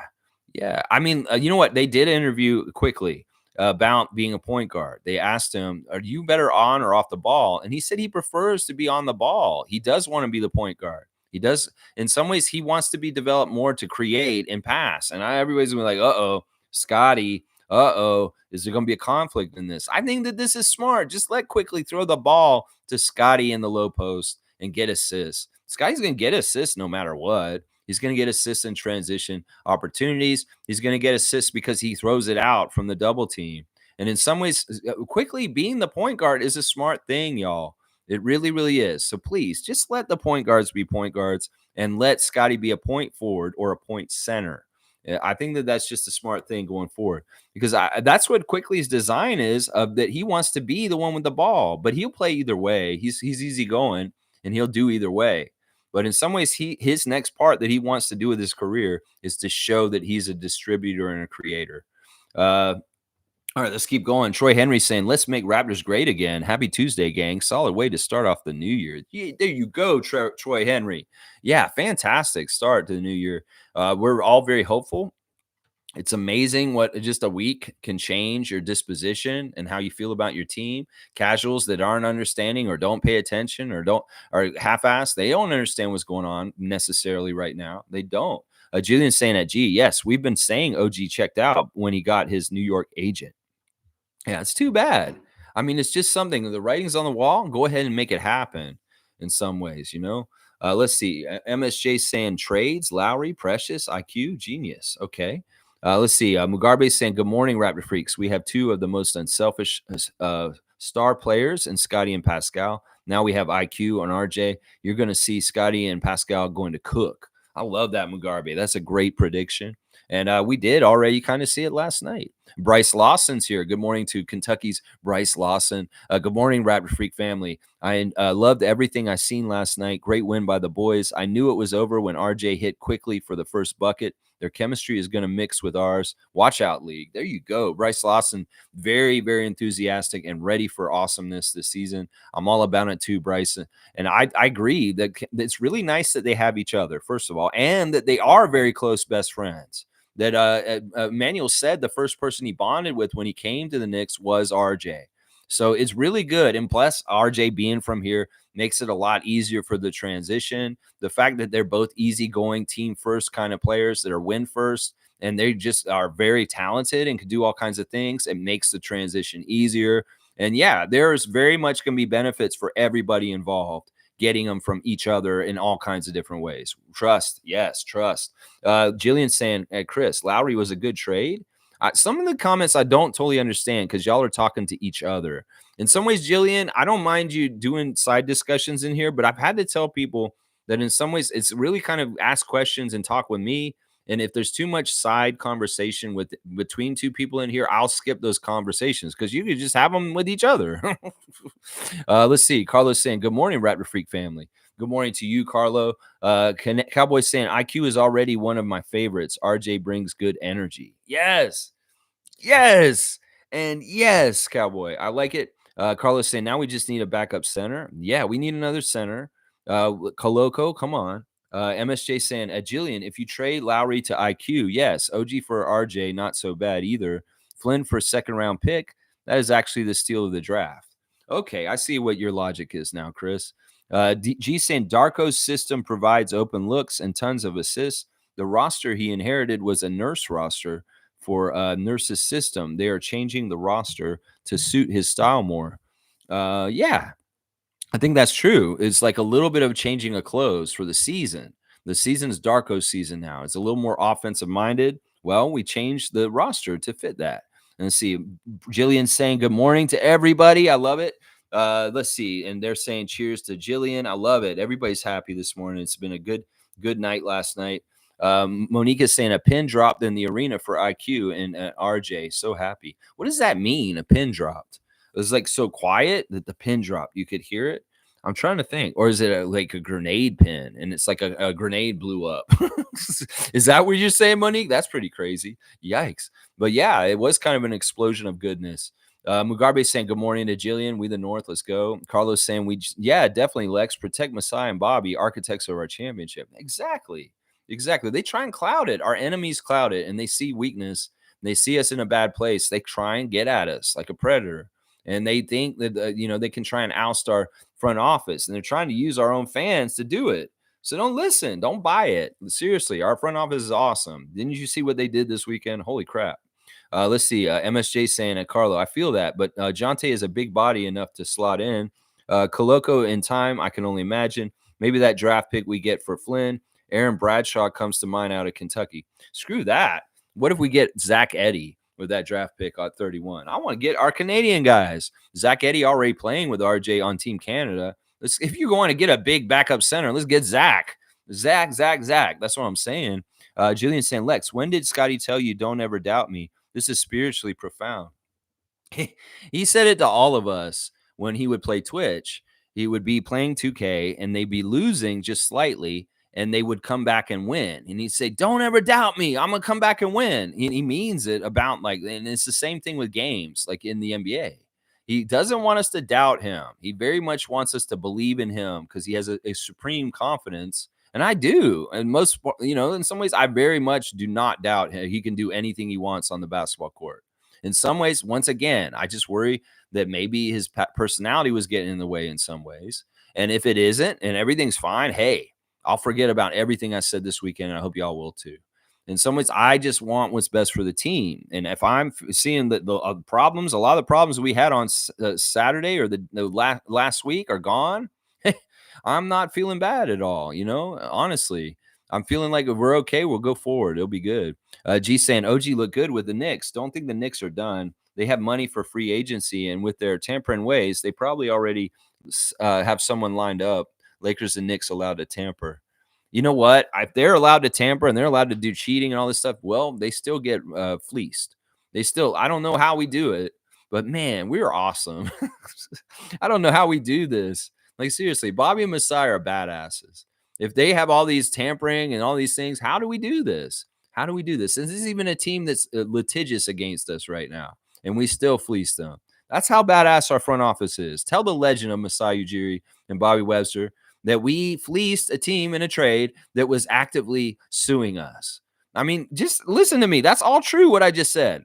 We fleeced them. And the Knicks fans know it as of this morning. They know it. They're going on in their spaces like me in their spaces, going on and on about how the hell did we let IQ go? What are we doing? RJ was awesome. There's nothing wrong with RJ. What is this? It's a knee-jerk reaction.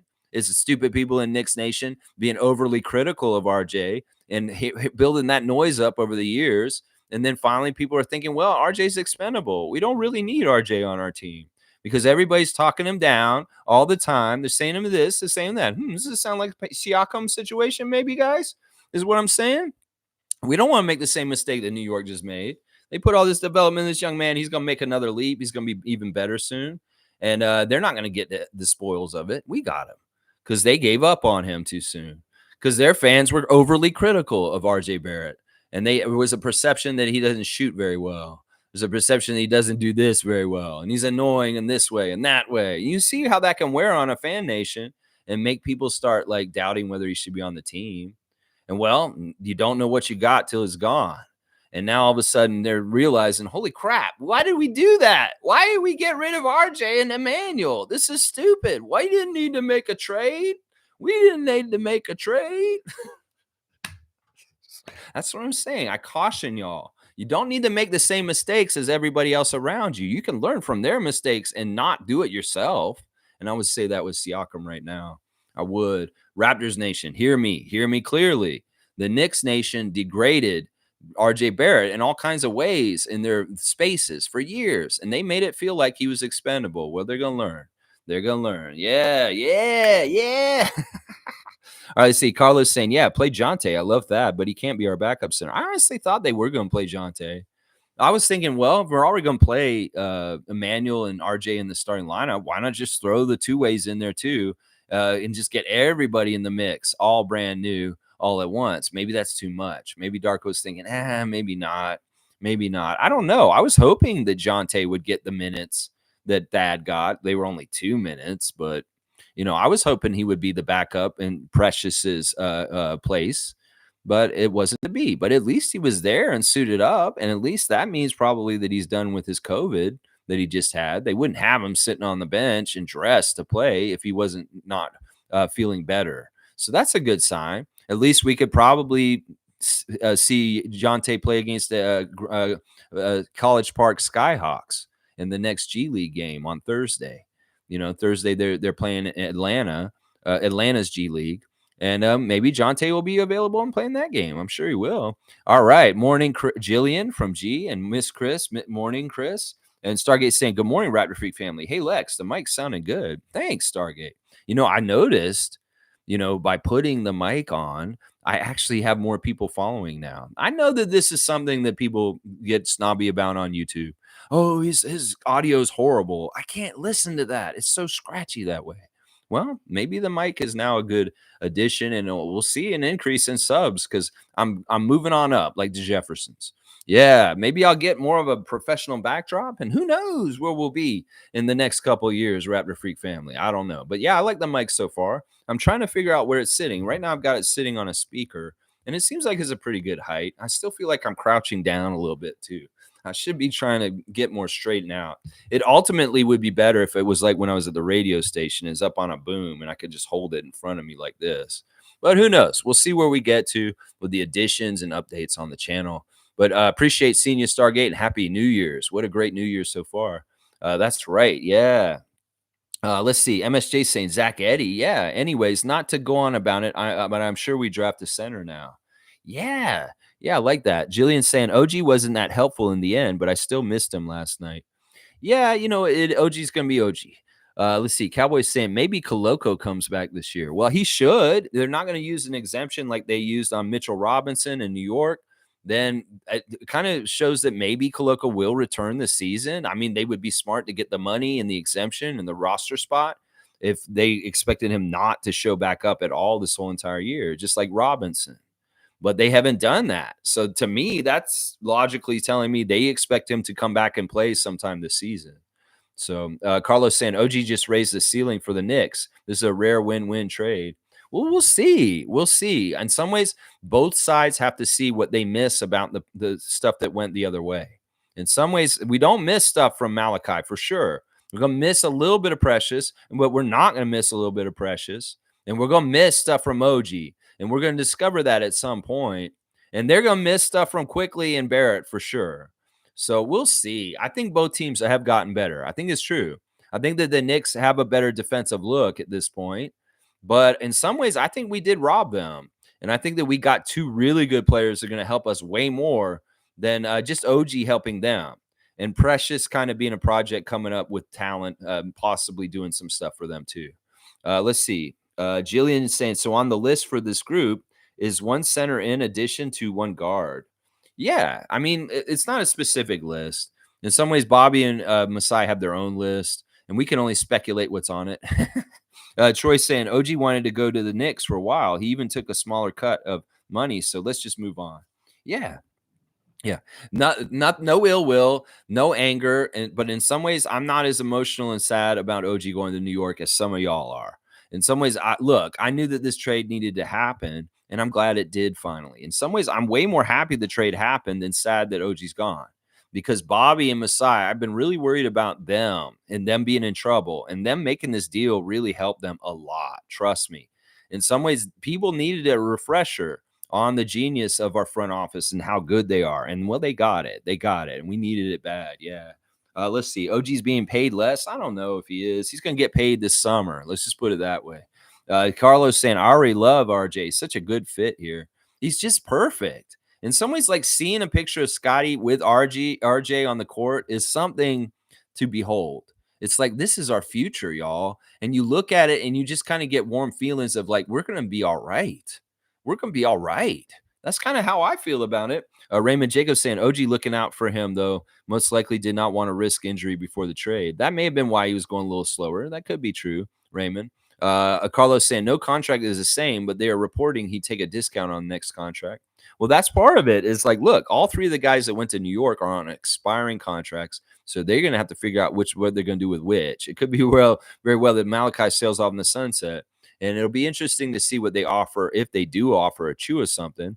And then OG, they have the task of trying to re-sign him, and we're speculating what that number would be, anywhere from like they want 20 million for him a year. I'm saying it's going to be closer to 40 in some ways. Knicks fans think they're going to get him for 20 million a year. You're crazy. You're crazy. You may get over bid if you go in that low, is what I'll say. Most saying, I absolutely love the introductory press conference for IQ and RJ. Man, oh man. Yeah, those guys are awesome. RJ's a really smart, well thought out young man. He really has a good head on his shoulders. He really understands like what it takes to be a good NBA player at this point.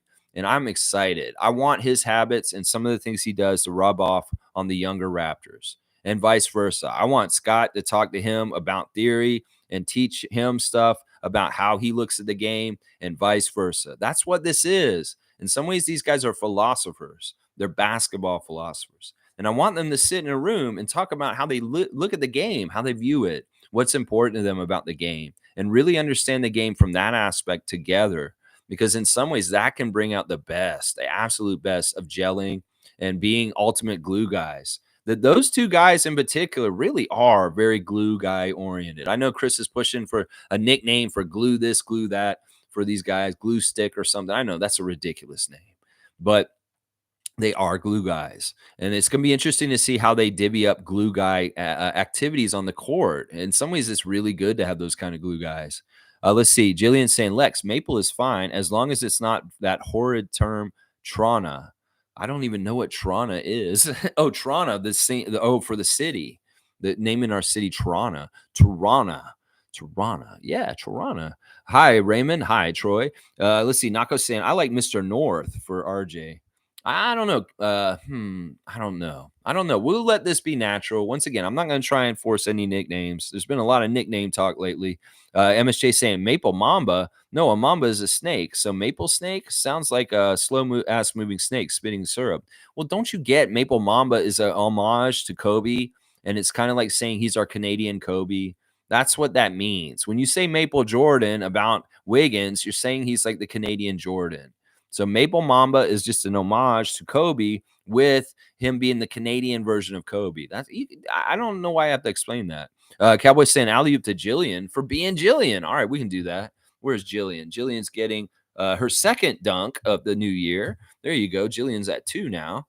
All right, let's see. Who else we got here? Jillian saying, Lex, the Grizzlies have a worse record than us, but social media is still assuming they'll win for some reason. Well, I'll tell you why. Because John Moran is back, Jillian. That's why.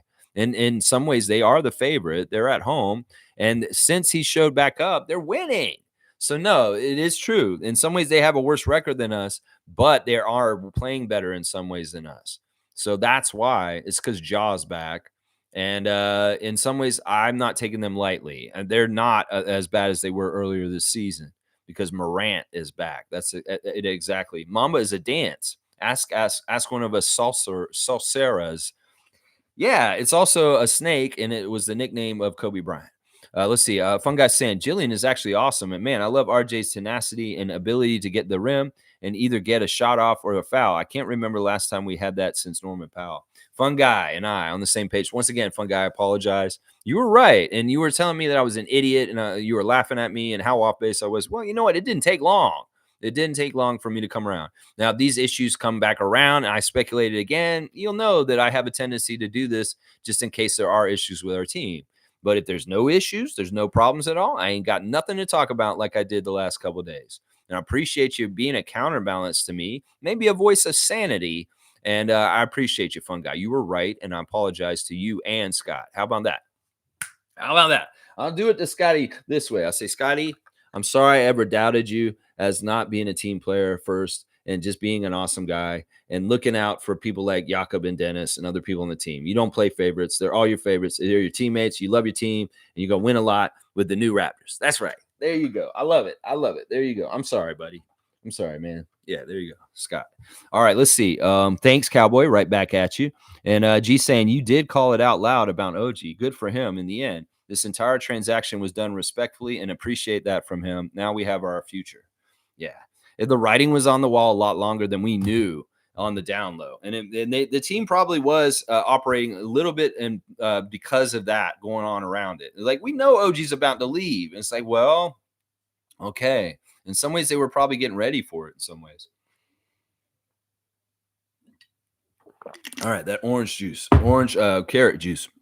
All right, there's the salsa dancers. And Jillian saying, thanks, fun guy. Good morning. Blackhawks here. Let's see what Blackhawks saying.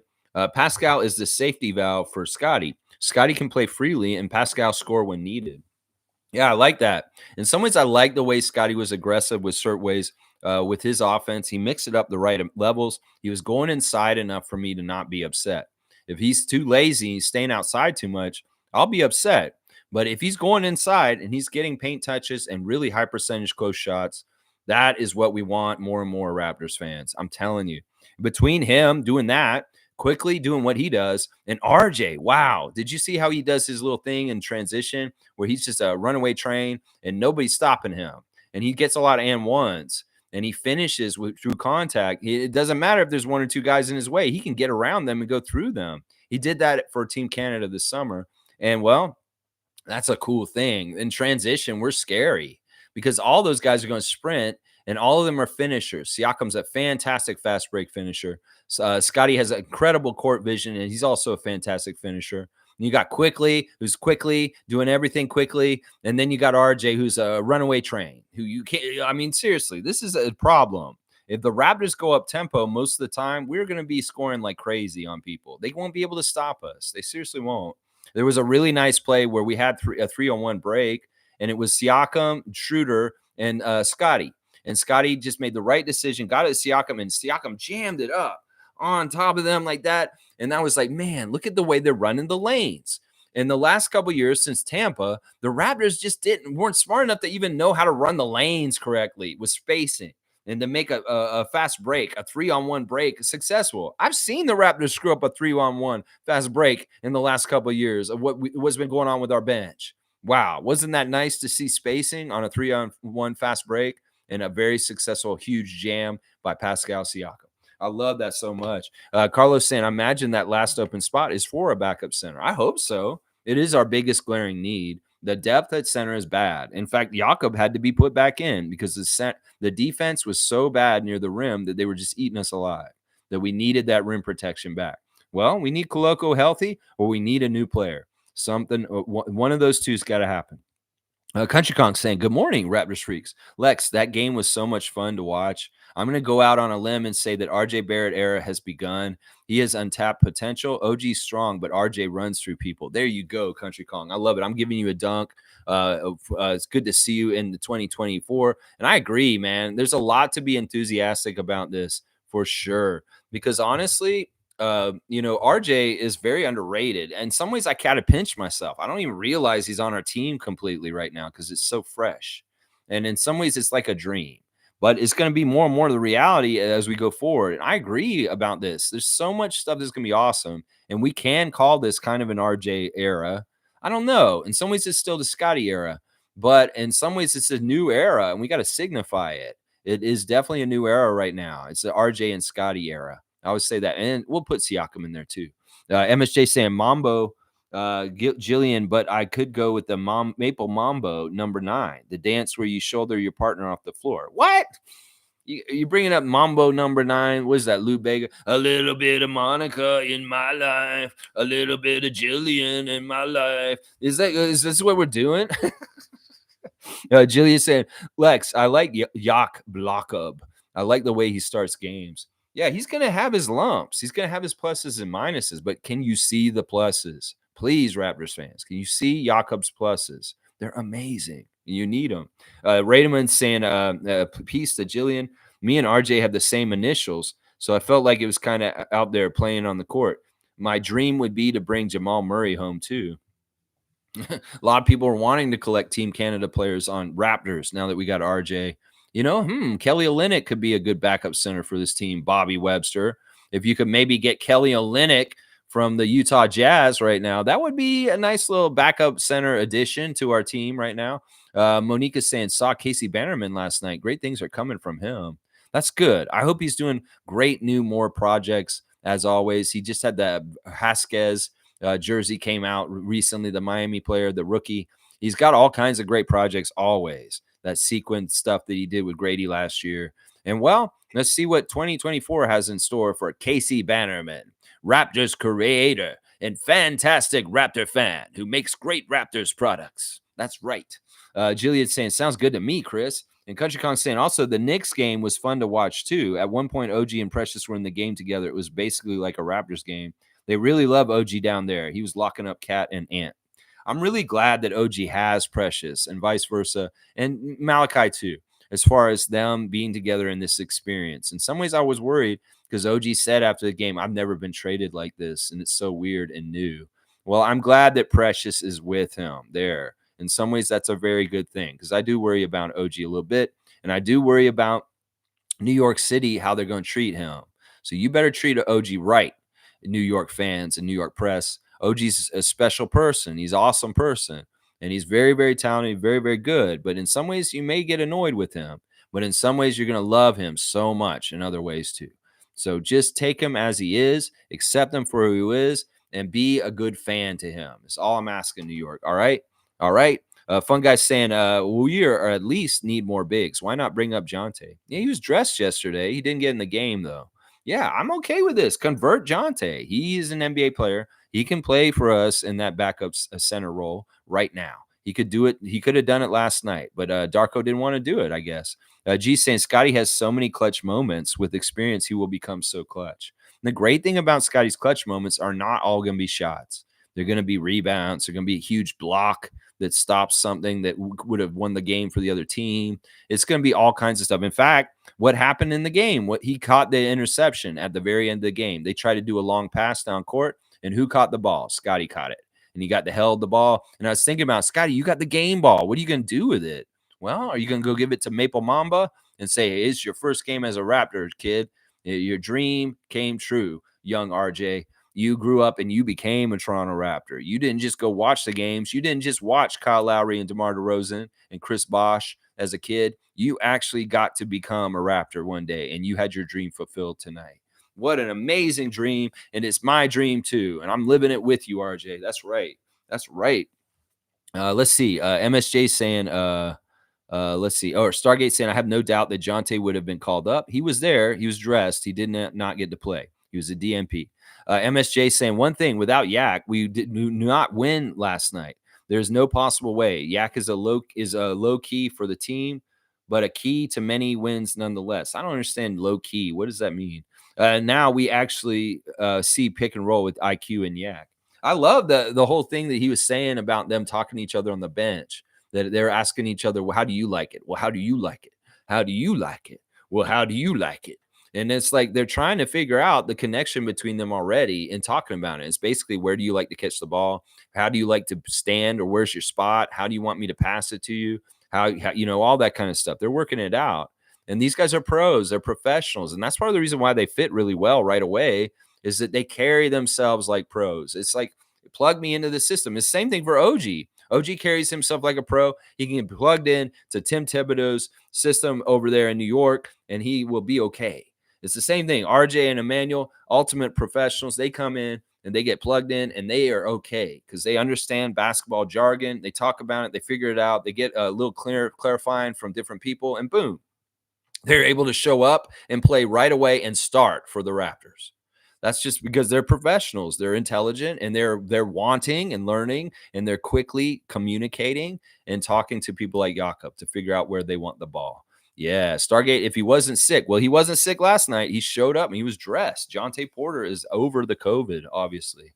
Blackhawk saying Jakob was better yesterday, but he still has more to go on his development because other centers have abused him. Darko will work with Jakob on film and point out areas to correct and how.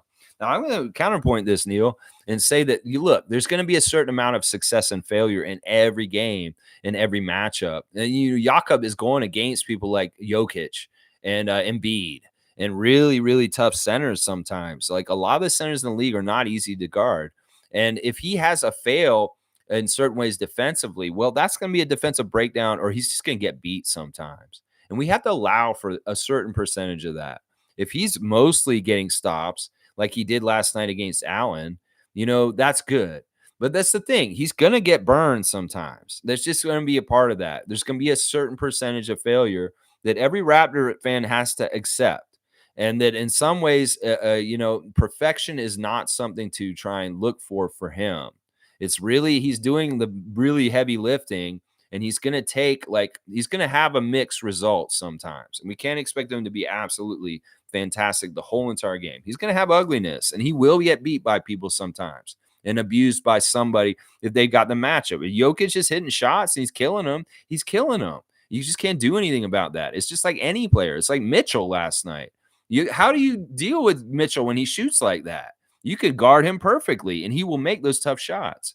So in some ways, that's some of the stuff with Jakob you may be seeing, is that he's just going up against overwhelming talent, and they're going to get there somehow, some way, sometimes anyway. So fun guys laughing at Raymond. He's living vicariously through RJ Barrett. Nako's saying, I feel pretty safe with RJ taking a big part of the offensive role. I don't know how big he has to, though. In some ways, this is one of the knocks with RJ, and we saw it on Team Canada this summer and also with the Knicks in the years past, that, he doesn't rise up and take over and do enough offensively to help his teams win. In some ways, he shouldn't have that pressure, and he won't with us, with Siakam and Barnes around. I like that. He really is the third scorer. Siakam and Barnes should still be the guys who take most of the shots. RJ doesn't need to be the primary offensive guy. Now, on certain nights, he may be, and it may be very similar to like OG. It's kind of fishy how OG had his last huge game in the New York game, right? But I'm just saying, there were nights where Gary or OG will rise up and be the leading scorer and be the man that night. And that's probably more likely how often RJ will rise up and be our main offensive guy. It may be on a given night. It's RJ's night, and he's got 35, 36 points. But I would expect the other guys are more likely, like Siakam's been getting over 30 very consistently recently. So he's still number one, and Scott is coming up, and Scott could be the number one very soon. And I see RJ as not necessarily being in that competition, being more like Gary or OG and stepping up and being leading scorer once in a blue moon or something like that. Let's see. No. Fun guys saying, Raymond, you just got to grow a few inches, I think. Turn black and put on weight, and I'm pretty sure you will start mistaking you for the real RJ. He could do virtual reality. Just go get the headphones and just be him. In fact, there's like an NBA VR experience now you can do where you feel like you're the player on the court. So that's all Raymond needs to do. He can just do that, or he can just meditate, and he'll telepathically get in the body and the spirit of RJ, just like Whoopi Goldberg and Ghost or something. I don't know. I don't know. Let's see. Jillian saying, Lex, Scottie needed to make up for the struggle. He needed to make up for that stunt he pulled at the end of the Pistons. Why Darko blamed him for the loss.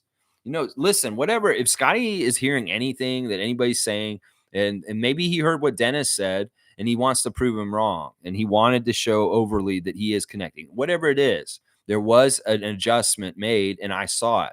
And I'm so happy. Part of it was before the game. I watched their prayer circle and their high fives and the way they get together before the game. Now, one thing I've noticed over the last year is you never see OG and Precious in that prayer circle. It's weird. Like, I'll be like, all right, I see Dennis. I see there's Thad. There's Garrett. There's Grady. Okay, here comes Scottie. Yeah, there's Jakob. There's Pascal. Pascal's going to run out last and do his bang bang. And you would never see OG and Precious in that warm up and doing the whole thing where they all stand and kind of bow their heads before the game in the tunnel.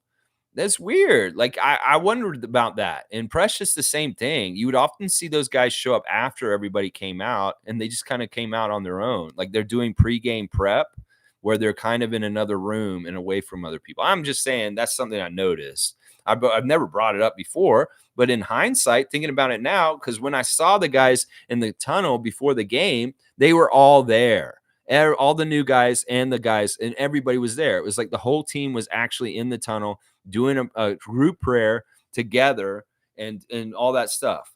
And I was like, that's different. I noticed that. I noticed that last night, and that was different in some ways. Let's see. Mischief's here. I like this trade more than Kawhi trade. This trade is my favorite in Raptors history. There you go. That's big talk. The Kawhi trade was huge. In some ways, the Kawhi trade was very hard to take because I really loved DeMar DeRozan. That was a difficult trade. Cool Cat saying, good morning, Raptor Free Crew. We look like a group of professional ballers. Felt great. Fire.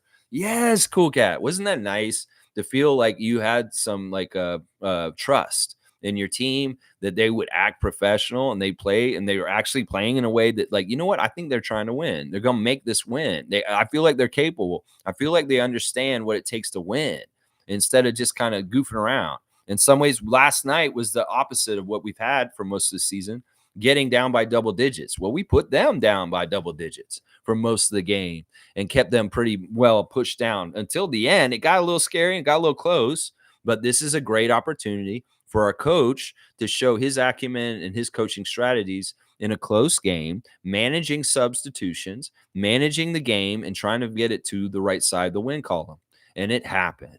And it's personnel being more professional and coming to the game and really wanting to win and making it happen. And I love that. I love all of that. It's so good, Cool Cat. And it's a much needed change for our team.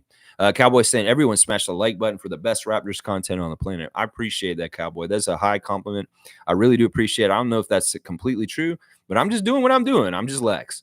Let's see. Blackhawk saying, Lex, no need to apologize for your Scottie takes. You never said it to get rid of him. You said it for team unity. Remember, Masai said there was selfishness on the team, but did not single out anyone. Well, in some ways, I feel bad because I don't want anybody to think that I'm anti-Scottie. I really am not. I'm just so pro Raptors. I want to get this right. And I want to make sure he's not the problem. And well, last night he did a lot of things out there on the court and did certain things in a certain way that made me feel like he isn't the problem. So it really made me feel better. But I feel better apologizing to him and other people that called me out on it. Because honestly, this is part of the exercise here, is when you're wrong, you got to be able to come forward and say you were wrong and admit it. This is something that's not done enough in society at this point. People don't want to point out when they're wrong. It's like it's a competition or some bullshit. No, I was wrong. I apologize, and I will do it every single time I'm wrong. And in some ways, I want to be a role model for that because I feel like there's a lot of people out there that aren't taking accountability for being wrong and just kind of glossing over it. You know, in some ways, that's not a good trait to have as a person because in some ways, you need to be able to admit that you have faults and you're not always right. And I was definitely wrong on this one. Let's see. Jillian saying it, fun guy, laugh out loud. Like people wanting Moody on the Raptors would so love hearing my name all the time. Fun guy saying RJ was impressive with his dog mentality. Damn, we all thought Quickley was the main piece of the trade, but RJ's showing he's got something to say. I never thought that Emmanuel was the main piece. I knew RJ was the main piece. I just have tempered expectations. In some ways, last night, I was ready for anything. I was ready for it to be a big, huge, complete failure. I was ready for it to be a out of the park home run, kind of like what it was last night. Although if they'd blown them out and really routed them, it would have been even more impressive than just a close win. But still, I'm very, very happy with it was a positive debut and that we won. And that in some ways, if there was failure last night, it would have been a lot more dire and be like, man, we're really not going to get anywhere. I'm just glad there's a lot of good things happening. and the way that it all went down last night. So I'm excited. These young guys are excited to get trained and developed under Darko. And Quickley has a lot of potential. He really, really does. And I love the fact that we have him as a restricted free agent and that RJ is on some more years on his contract. So we've got some time to figure it out. Moody. Yeah. Country Con saying, was it just me or was the spacing great yesterday? No, it wasn't just you. It was wide open and very free flowing. Very free flowing. The defense can't go under screens on IQ, and it felt like each player had so much room to move. Our offense was working so well. We ended up scoring 124 points, and it wasn't like laborious, JP.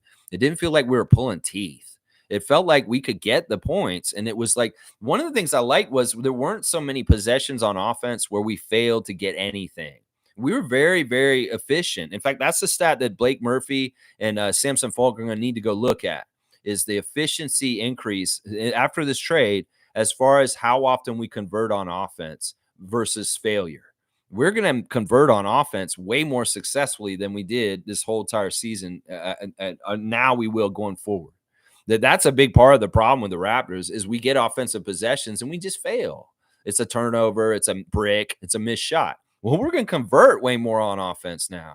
And that's a stat I'd like to hear from Samson Falk, Karthika, and other great stat heads around Raptors Nation in the months to come. Just tell me the difference from the beginning of the season, 2023 and 2024, with as far as the offensive efficiency in the half-court offense of the Raptors and how much more they're converting shots and making them now that RJ and Quickley are on our team. It'd be very interesting to see. Jillian saying RJ's dad was so serious. It took a page from OG.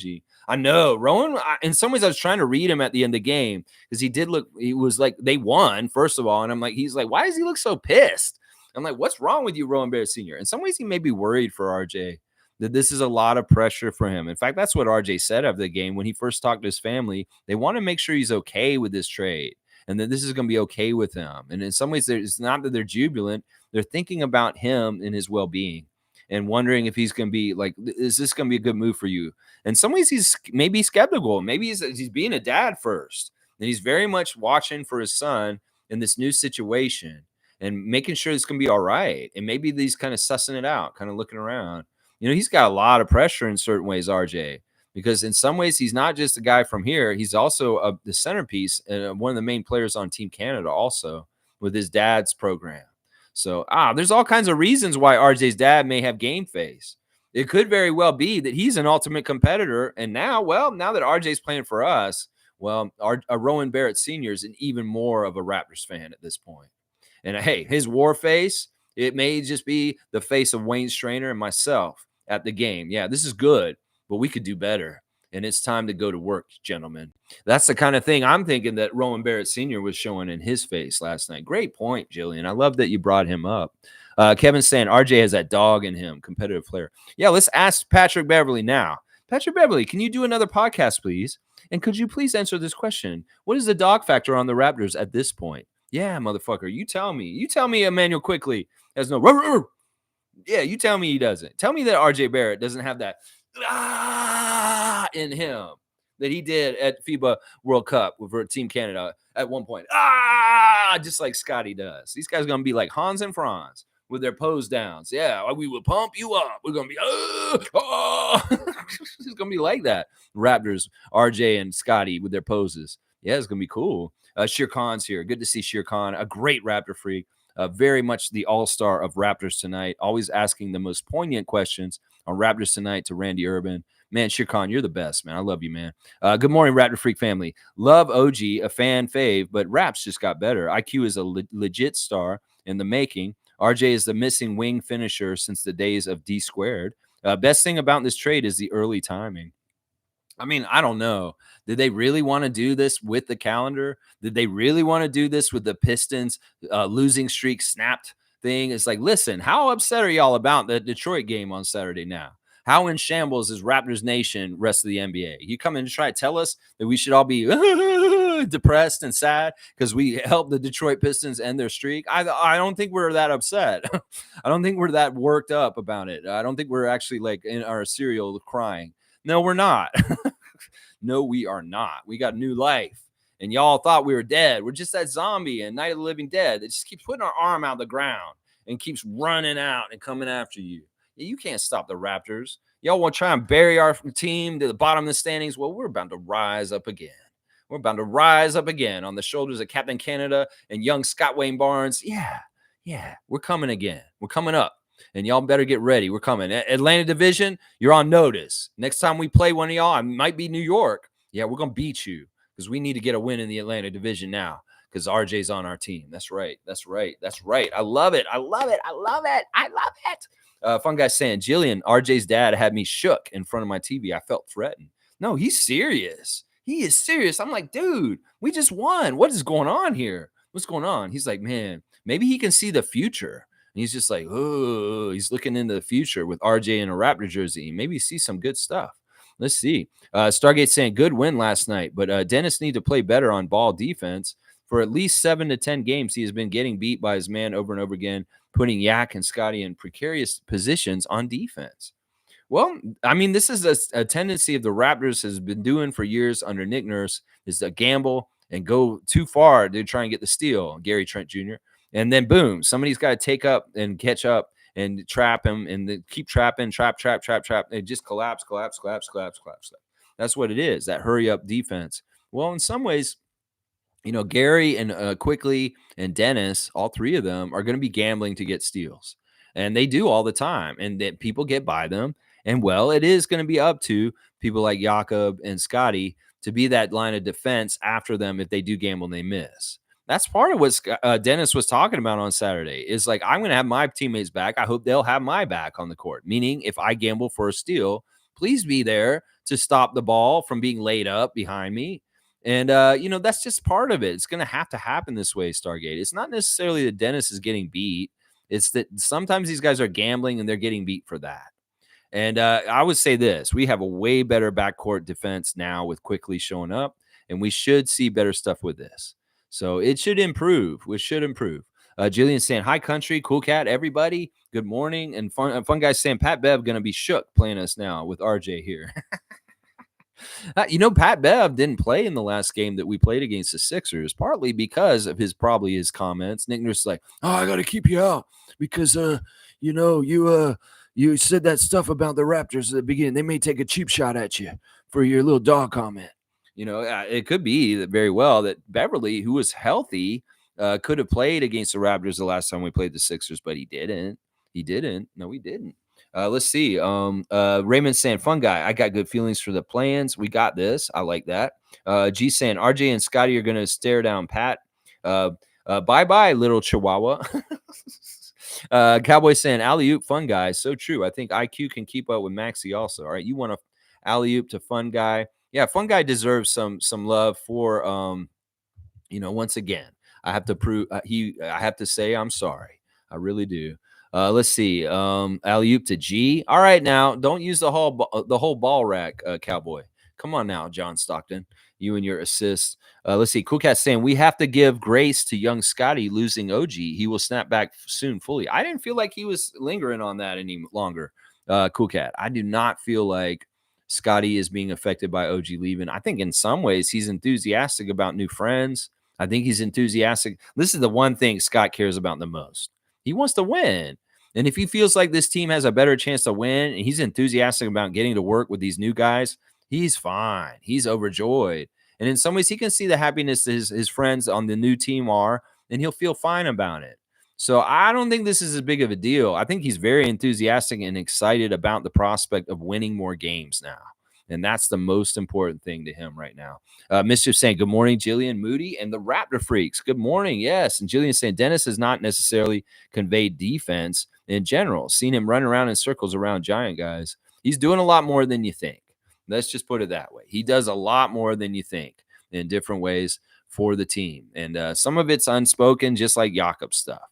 It's just pro stuff. It's stuff that vets know how to do and what they're doing. He does get beat sometimes, but in some ways that's the limitations of Dennis Schroeder just as an athlete that gets beat sometimes. These guys are really in a tough league, and sometimes guys are in the league and they have weaknesses they have to cover up. And it's very well known around the league that they have these weaknesses, but they do so much better and they have strengths in other places. It's like Jakob with free throws. There is a little bit of weaknesses that Dennis has that people try to capitalize on, and they may look bad. But overall, he's a plus. He's adding a lot of good stuff to our team. I mean, if you look at his stat line, he's a plus 12, and he's the highest plus on our whole entire team last night, including Emmanuel Quickley, who's like the plus master minus. So plus minus master, I should say. Schroeder had the highest plus minus, so he had to be doing something right out there. Something right. Let's see. Milbester's here. Good to see Knicks fan checking in with us. Let's see his daily update of what was going on with Knicks and Raptors affairs. Good morning, Raptor Streak. I saw the RJ IQ Raptors debut. Knicks beat best team in the West with the Wolves at MSG. Yeah, good win by you guys. That was great stuff. I hope you liked how OG handled different people. I know he was on Edwards for a while last night or yesterday. And then also he gets a little bit with Gobert and Towns in certain points. He will mix it up with those big guys too. OG had a solid debut, couple dunks and key threes. Randall had a terrific game and Stee. Okay, yeah, Milbester. It was good all night around debuts for both teams with the trade. It looks like a win-win trade for both teams. It looks good so far. Jillian saying Scottie must have been so empowered with the new teammates. It's invigorating, the new energy. They're having new energy. They're getting new energy from us. We're getting new energy from them. It's really good. And I feel like that's true, Jillian. Cool Cat saying Quickley was very impressed with the Raptors organization and fans' acceptance of him. He's going to love it here. He was smiling so much and interacting with the crowd. A welcome to your new home. That's right. I love that, Cool Cat. It is so true. And I love it. In some ways, Quickley is a man of God. He's very much been professing that everything he's got is from God and that he's so grateful and thankful. In fact, in his press interview yesterday, he showed a groundedness to him. Like I can understand Quickley. I don't know much about his background yet, but I will learn more.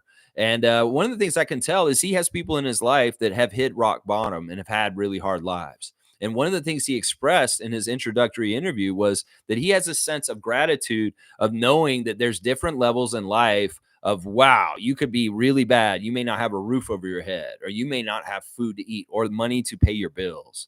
And it seems like Quickley is grounded like that he understands that he's very lucky and blessed to play in the NBA and make millions of dollars.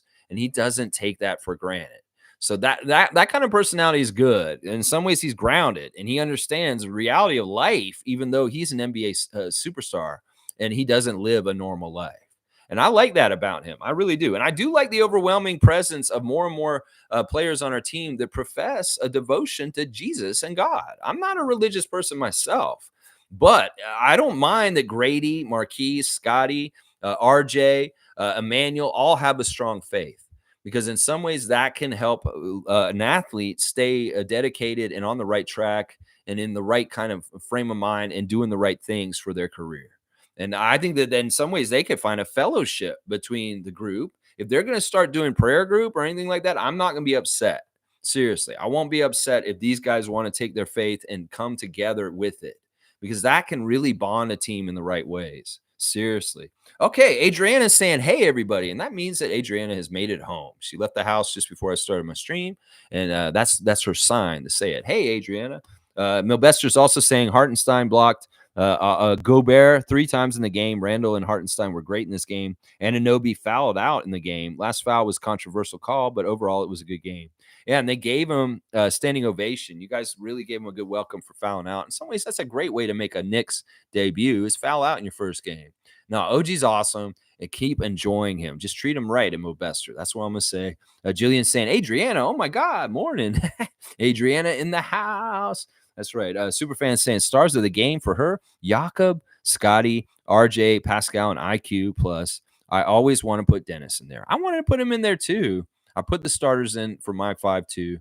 But yeah, Dennis was fantastic off the bench also. Country Kong saying good morning to Jillian. Wayne saying Gary came out and played good defense. All units look good. I must say we looked worse without one of the new guys on the floor. I really would like to see Dennis get a little break to refresh. Yeah, I think the balance of everything was really good. Once again, we got to see Darko actually coach last night. We were talking about this recently. How can we tell whether our new coach is good or not if the team is so bad? Well, the team was good last night, and we can kind of actually start assessing Darko as a coach from it. And I'd say like this, like the way he subbed in Jakob with shooters at the end of the game for rebounding purposes or defensive purposes was fantastic. I felt like he managed everything really well. A game is like a plane, and he's got to land that plane on the runway safely. And in some ways, you got to make sure you got the right time speed and land it at the right time with the right score above the right place with the other team to land that plane safely. And I say that Captain Darko landed that plane pretty safely last night, getting a 3-point win over the Cavs, a playoff team that has a winning record that has been playing very well. They won 5 of their last 7 before last night when we beat them. So, listen, that's a good sign that our coach is a very good tactician and a very good kind of we'd already seen signs of this, even with the guys being unprofessional and not playing to a level. We were always hanging into games, and he wasn't giving up. He's been inspiring the guys to play at a high level. They may not play like shit for 3 quarters, but all of a sudden they magically start playing well in the 4th quarter. These are signs that Coach Darko is effective and that he's doing a good job as a coach. And I felt like last night we got more real evidence about who our coach is because our players played with a certain capability, that it wasn't just, that's the players, they just suck. No, the players were good and they played at a high level. We can analyze the coach better now. And that's something I really like about that. Yeah. Let's see. Jillian saying Sayesh Mehta with the reputation. Yeah, he's been in an incident recently. I know he was in an incident. Was he in the Dylan Brooks incident, I think? Or was that Musa Dagger? The two of them have been in incidents separately, both those refs, Dagger and Mehta.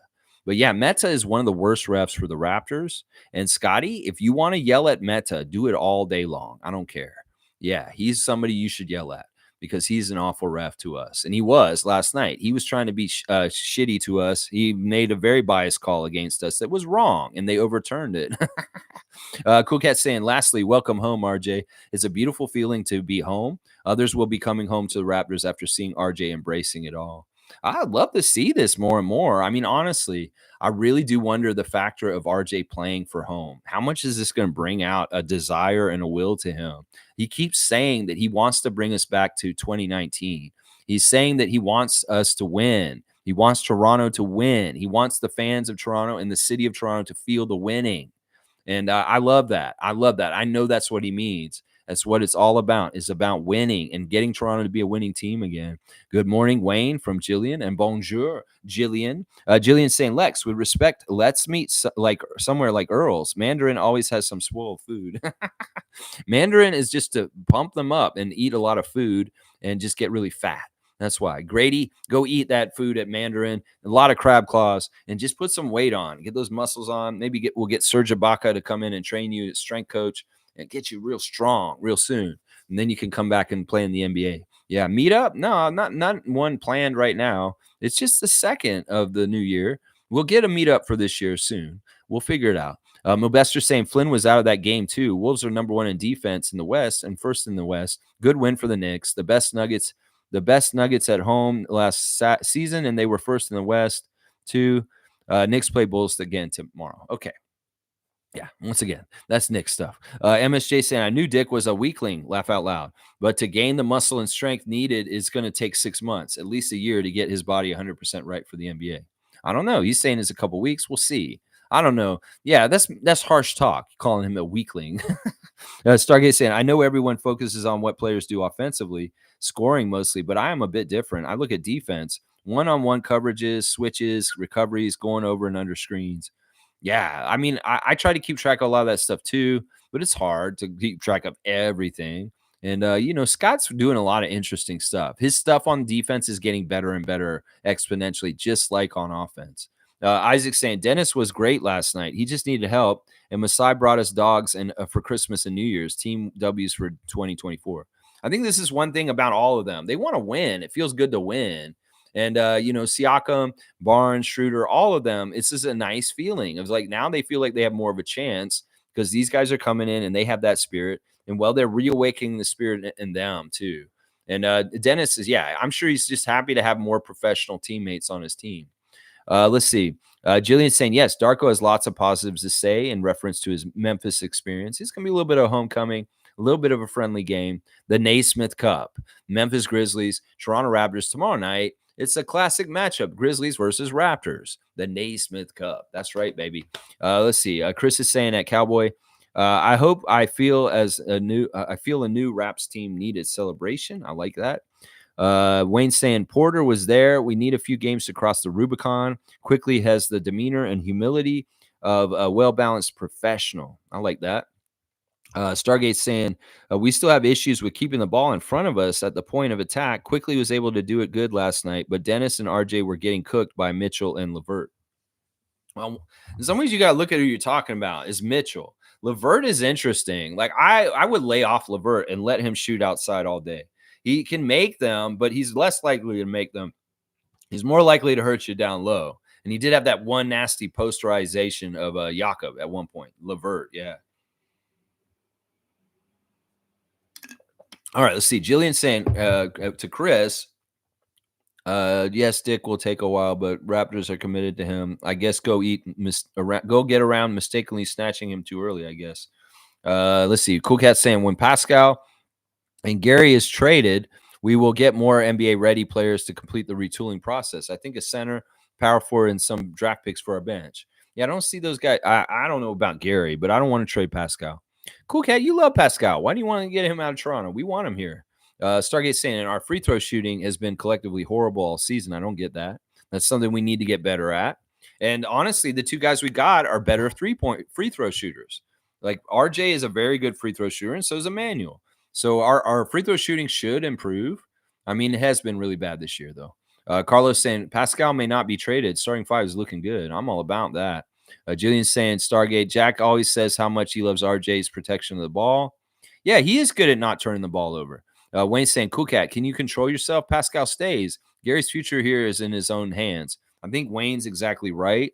Gary, it's up to you how you play. That may determine whether you're a Raptor in the future. Now, Siakam, I want him to stay. We just want him to stay. Country Kong saying, my only problem is no one could guard Donovan Mitchell for us. He got at wherever and whatever he wanted. Without OG, we're going to have to improve our overall team defense and communication. That's just an issue in this league. That was the luxury of OG, sure. No, Mitchell's going to get his to a certain degree. We still just got to outscore them and beat them. You can't get upset about that. That's Donovan Mitchell. He made very tough shots. Now, on some nights, he's not going to make those shots. There were some shots last night that if he was a little bit off, he wouldn't have made them. So I'm okay with what happened last night. He made incredibly tough shots to do what he did last night. Seriously, he was making some really hard ones. It wasn't like they were easy, that they made it a cakewalk or they were dogging it on defense. They played him tough, and he earned those shots. He earned those shots. And in some ways, a talent like Donovan Mitchell is just going to make shots to a degree. That's like what they always said. He's just going to get a certain amount of him to a certain level. I mean, in some ways, let's look at it. How much did he really get, and how good was he? No, he wasn't that good. He was 8 of 21. He missed way more than he made. 4 for 9, 6 for 6 at the free throw line, 7 rebounds, 7 assists, 4 steals, 3 turnovers, a +7, 26 points. Yeah, he could have been way worse. Did he outscore Siakam? No, he did not. No, he did not. And in some ways, that's what I'm looking at. Is our number one guy outscoring their number one guy? Okay, we're good. We're good. Let's see. Carlos saying Pascal is finally given the spacing he needs. Yeah, he looked really nice out there. Really, really nice. Really, really nice. I mean it. Yeah. Milbester, you're monopolizing my stream, and I'm going to skip you for the rest of it. I might actually time you out for the day because I see how much you've commented, and it's way too much, bro. We don't want to talk about the Knicks this much, okay? Okay? I'm going to actually time you out, and everything that you said, I'm not going to read for the rest of the stream because I do want to get done. And that's crazy, bro. Like, I see how much you're talking, scrolling up, and that's no good, man. That's no good. All right, where am I on the list? I got to find it. Oh, my gosh. We still got a long way to go, I can see. Y'all, all right, cut me off now, and I'll try and get through all this. Yeah. Okay, yeah, we're gonna time out Milbester because I see you guys are complaining about him too, and we will definitely do that. No. All right, hang on. Holy crap. All right.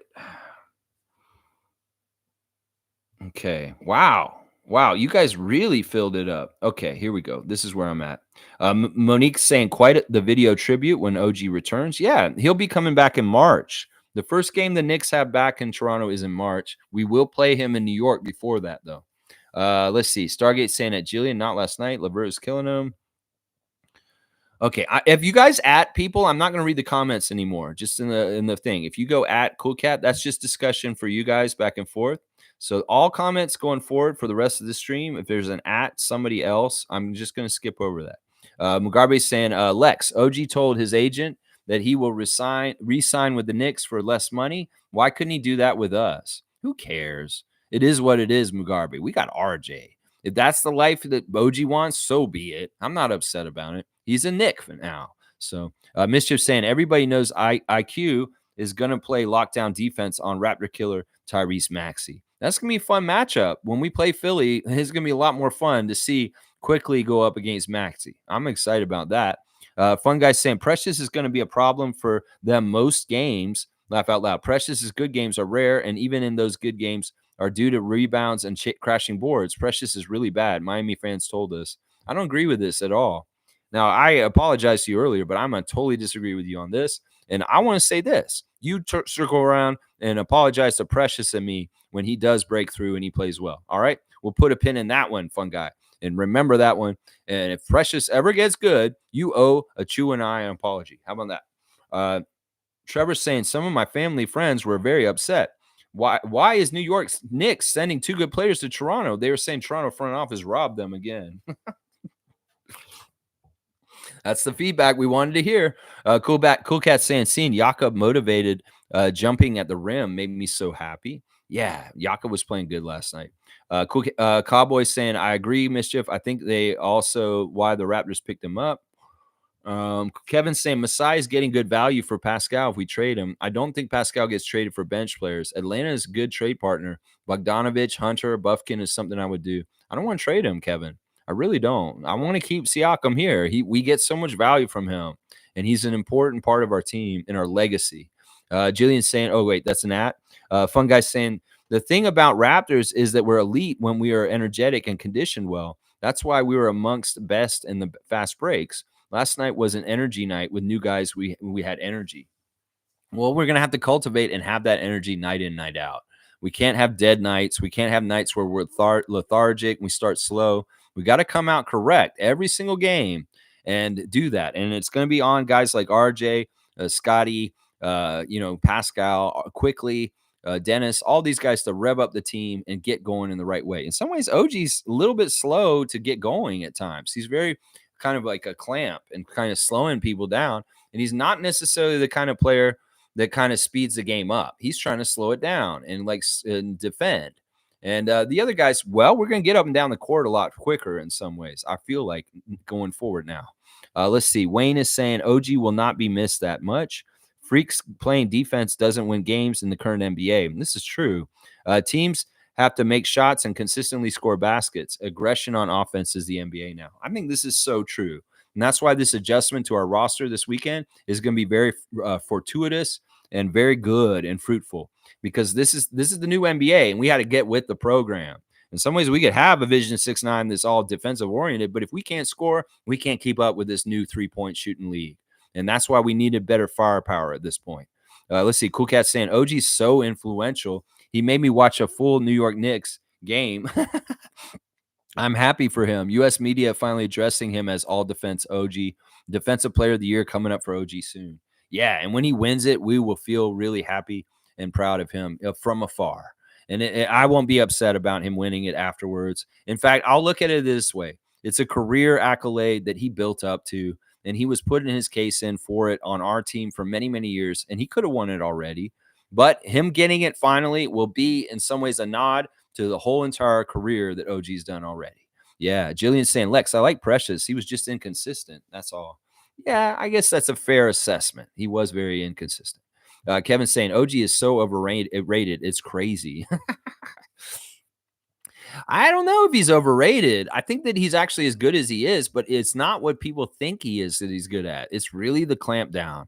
It's really the clamp down. That's the thing that is so good about him. But in some ways, that, I don't know. We'll have to see how it goes for New York. Thibodeau has a new toy, and I think he's going to utilize him very well. OG seems excited about playing for a crazy man named Thibodeau. And he thrived with a crazy man named Nurse. So why wouldn't he thrive with a crazy man named Thibodeau? Jillian saying Stargate will watch the game again. Stargate saying, did you guys see Quickley high five the fan in the sidelines? Yeah, that was an awesome moment. Great moment. Carlos saying, we probably not done trading, but it's not what people are thinking. We're probably getting a backup center. I don't think we're going to trade. I think we'll sign someone. I don't think there's actually going to be a trade.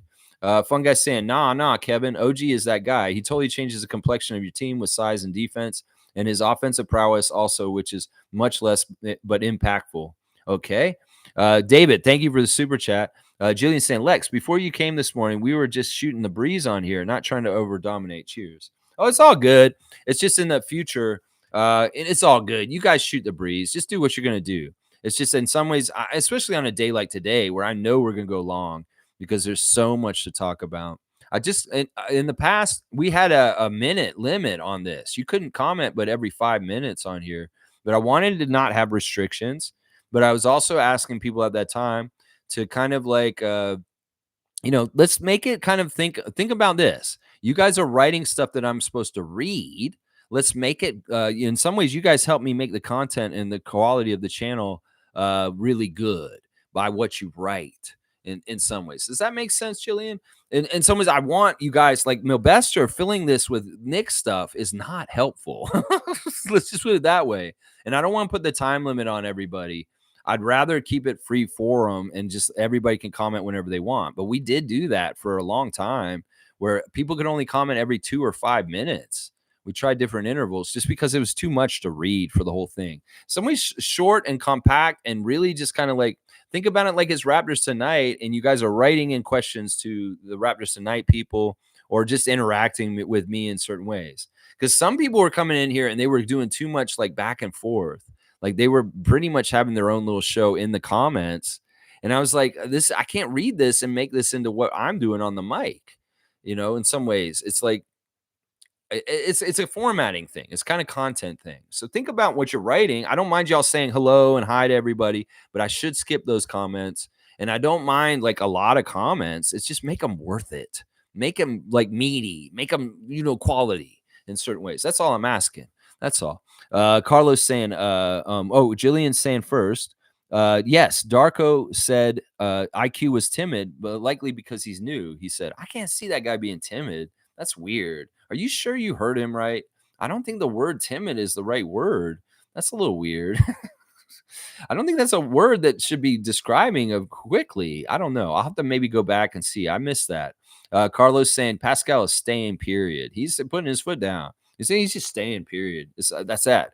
That's that. Mo's saying, how many double your votes yesterday? Keep voting. It's triple your vote yesterday. I hope everybody voted yesterday on New Year's Day. It's triple vote day.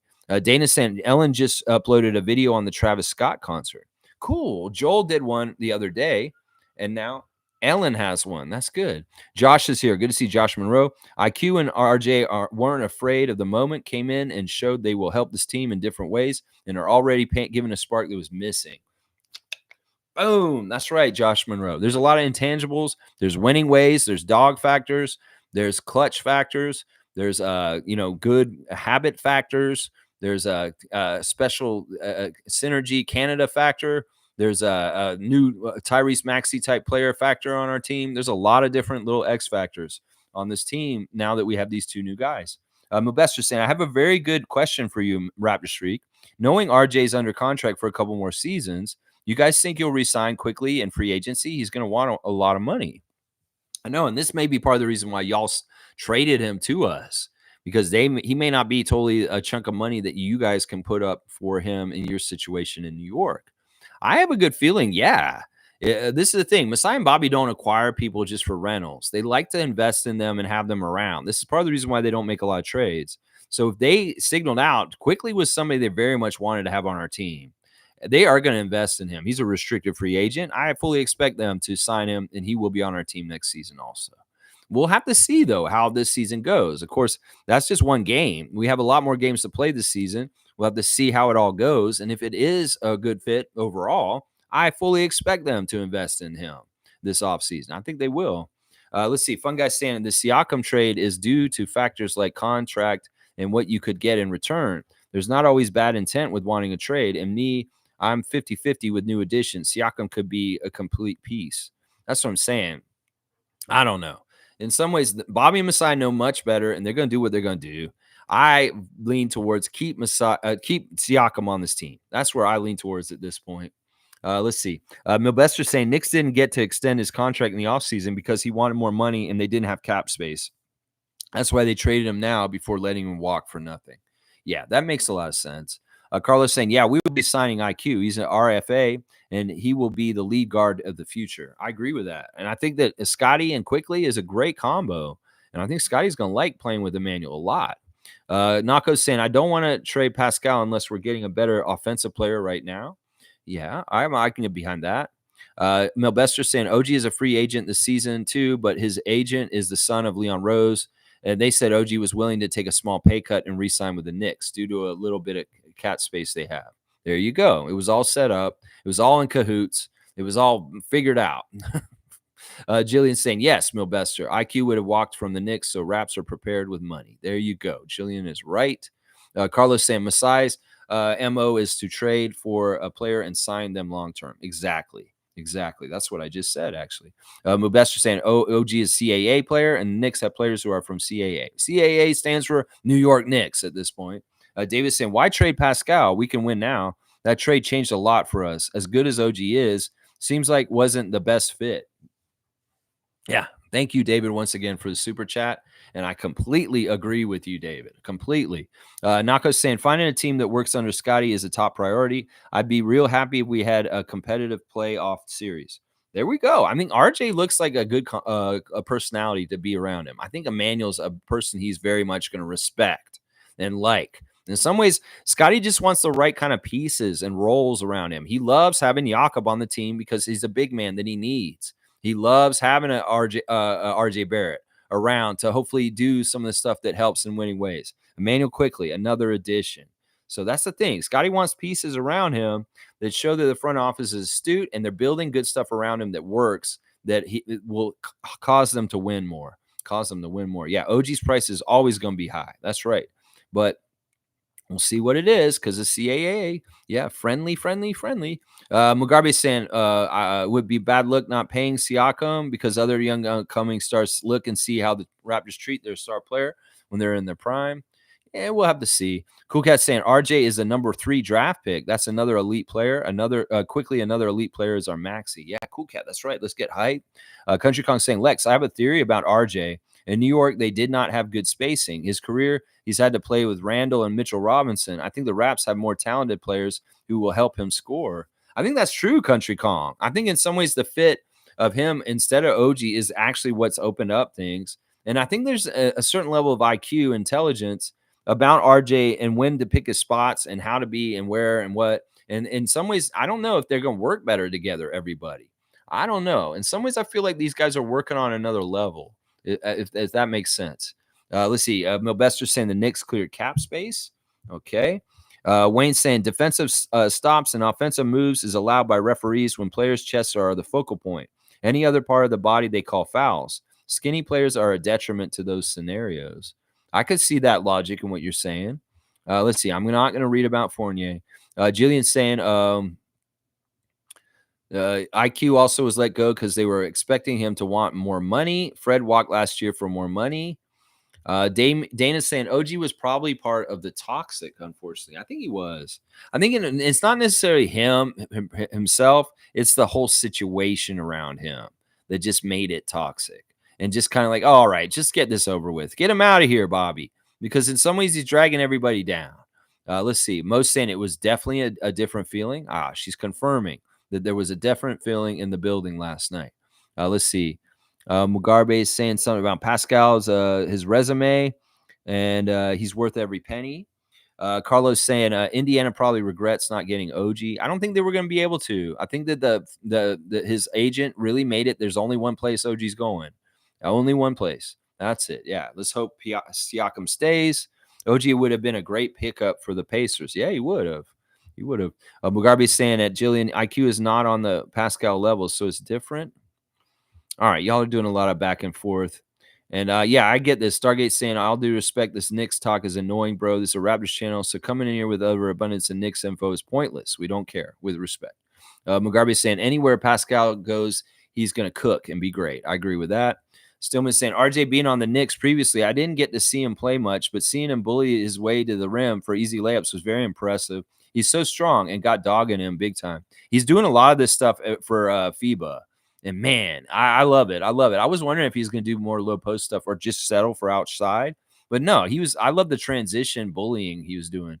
Let's see. Send me my cookies. Wayne's saying Anunoby wasn't toxic and he was a very good teammate. However, his general demeanor in a nuanced, complex way was not a plus for the Raptors. He had to go. Being nice was just too annoying. There you go, Wayne. You're going to get a dunk for this one. He was right. He's right. He's been complaining all year that we're too nice. And maybe OG was the too nice guy. I mean, he loves Luka. He loves Luka, even though Luka kills him. He's like, I love playing against Luka. I love Jaylen Brown. I love all these guys. Let's see. Mischief saying, I'd rather sign IQ than Gary. It comes down to money, but both would be better. Yeah, I'm totally with you on this, Mischief. Let's see. Let's see. And since when was Knicks more annoying than Raptors? Wasn't trying to. There's other fans too.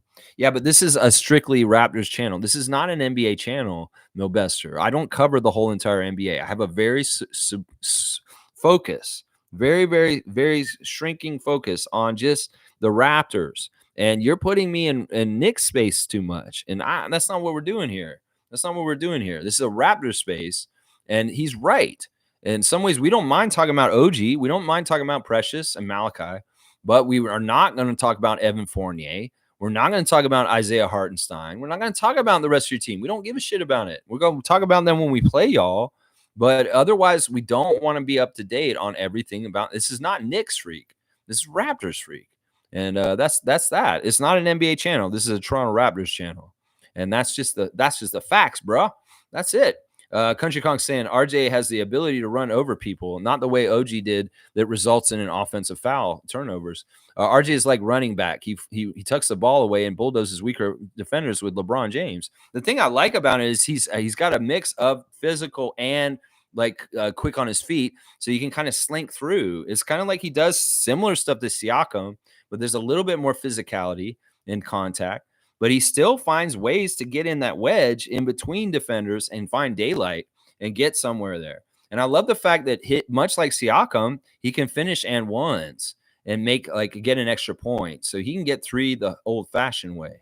And sometimes the little flip-ups after he takes a contact, it rolls around and drops, and boom, he's got a score and he's getting a free throw. And that's the stuff I love. I love that so much, Country Kong. Jillian saying, yes, Lex, I remember we said yesterday that OG was likely a big downer on the team. He wasn't there spiritually. It may have been tough.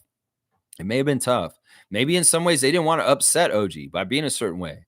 Maybe everybody had to, you know how it is when something is kind of a downer and somebody's having a cloud over their heads, how you got to be, and it's not as fun. Well, they leave. All of a sudden, it's like, wow. It's a little bit like that.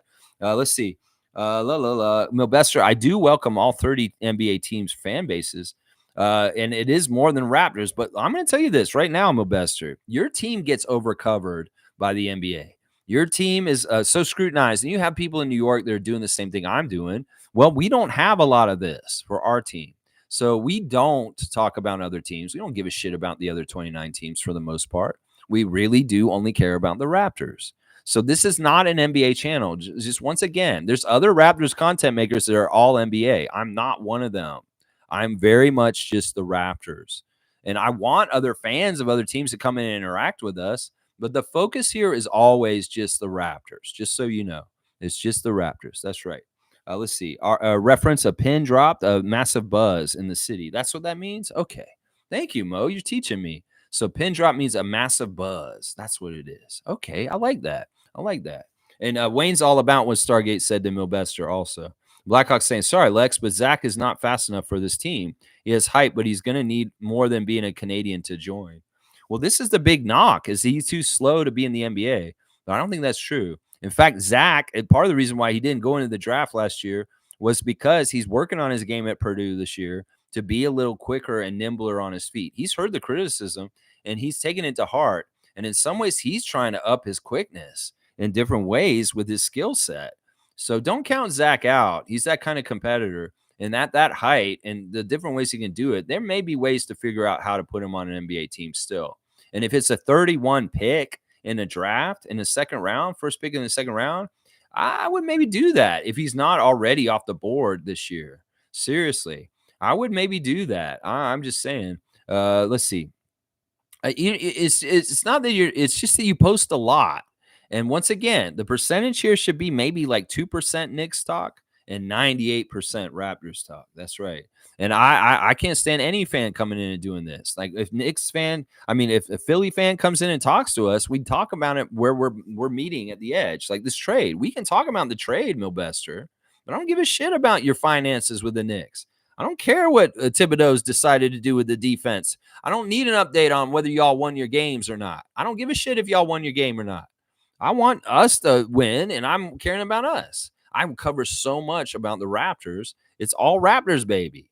So that's just how it is, man. I'm sorry. Jillian's saying, Lex, not having sides combos. I'm responding to people's comments. We're all excited from last night, clearly. It's all good, Jillian. In some ways, once again, I'll just go back to my comment and say, just think about what it is as far as text for me to read on the show. And if it's good text for it. I've had to talk about this with other people in the past where there was a lot of just side combos going on in there. I don't mind y'all having them. It's fine. But at some point, if there's so much comments and we're having long streams, I'm just going to skip the side combos. I'm going to skip the Knicks stuff.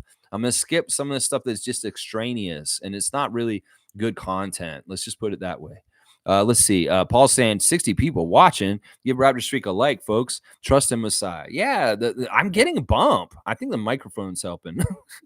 Nako's saying, I've seen Knicks fans talk RJ like he's amazing. I see Knicks fans talk like he's trash. I guess his contract's a little generous, but the cap's going up. I don't even feel that bad about his contract. I don't mind his contract at all myself. Carlos saying, I still love how Lex called the trade days before. It was all of us. It wasn't just me. In fact, I think Milbester was kind of part of why we brought it up because he started bringing up Quickley with us or something. I think that's how it went down. Carlos saying, get one of these mic holders that has those long arms that looks like a radio booth, Lex. Maybe. Once again, I'm moving. So in some ways, I don't want to do any permanent changes until I do move and I get my new studio and how I set that up. That may be part of something that's new. We'll have to see. Firebolt saying, good morning, Fiercey. Hope you had a safe flight. Yeah, good morning, Fiercey. Wherever you're going, safe flight. Let's see. Fiercey saying, hi, fam. The live's still going on. Why am I not supposed to? Why am I not surprised? Laugh out loud. So much good things to talk about. I'll definitely watch the stream later. Bye, fam. All right, Fiercey. Fly safe. When you get there, we'll see you later. Blackhawk saying, I believe we used our injury exemption last season on auto. You can't use it 2 seasons in a row, is my understandings. Oh, okay, that's a good point, Neil. I didn't know that. I know that we got a trade exemption because of this trade. So there is a little bit of money to fool around with. New York got one too, by the way. Wayne's saying RJ wasn't gotten rid of. Messiah insisted they really wanted OG. That's the price. Indiana, we know, was a possible trading partner. I think we hardline. I mean, in some ways, the Knicks really did need to make this trade. I'm serious. But in some ways, they needed to by the Raptors saying something. So we got them to do it. And we really did strong arm them. We said, we want these 2 players. And that's it. Give us Emmanuel and RJ and give us a pick. And boom, you get these guys. You don't even get to pick who you get. Yeah, we'll put Precious in there. You really want Precious, you can have him. But you're taking Malachi also. Yeah, you're taking Malachi also. You don't like that? Well, that's just the deal we got. You got to take it. And that's it. That's boom. There you go. I mean, in some ways, the Knicks didn't need to do a trade at all. That's their own damn fault. Well, they didn't want to let Quickley walk for nothing, and we didn't want to let OG walk for nothing. And that's probably why right there. Raymond Jacob saying, Lex is moving on up. It's only a matter of time until we start seeing you cut away to thank your sponsors. And we're bombarded with Bet Rivers commercials. That's hilarious, Raymond Jacob. I want to tell you right now, I'll never put you through that, my man. No, listen, I could already start advertisements on my channel. I've chosen not to turn them on because I don't think I don't like that. In some ways, I'm not a cash cow for YouTube. I already begrudgingly give them a cut of my earnings on this channel. But I'm not going to try and make them more money and put stupid ads on my channel too. No, I'm anti that kind of stuff. Even if it would make me more money, I will never do it, Raymond Jacob. So you will not need to have an ad blocker to watch my stream because I'm not going to turn on the ads ever. Because if I'm going to do an ad, you know who I'm doing an ad for.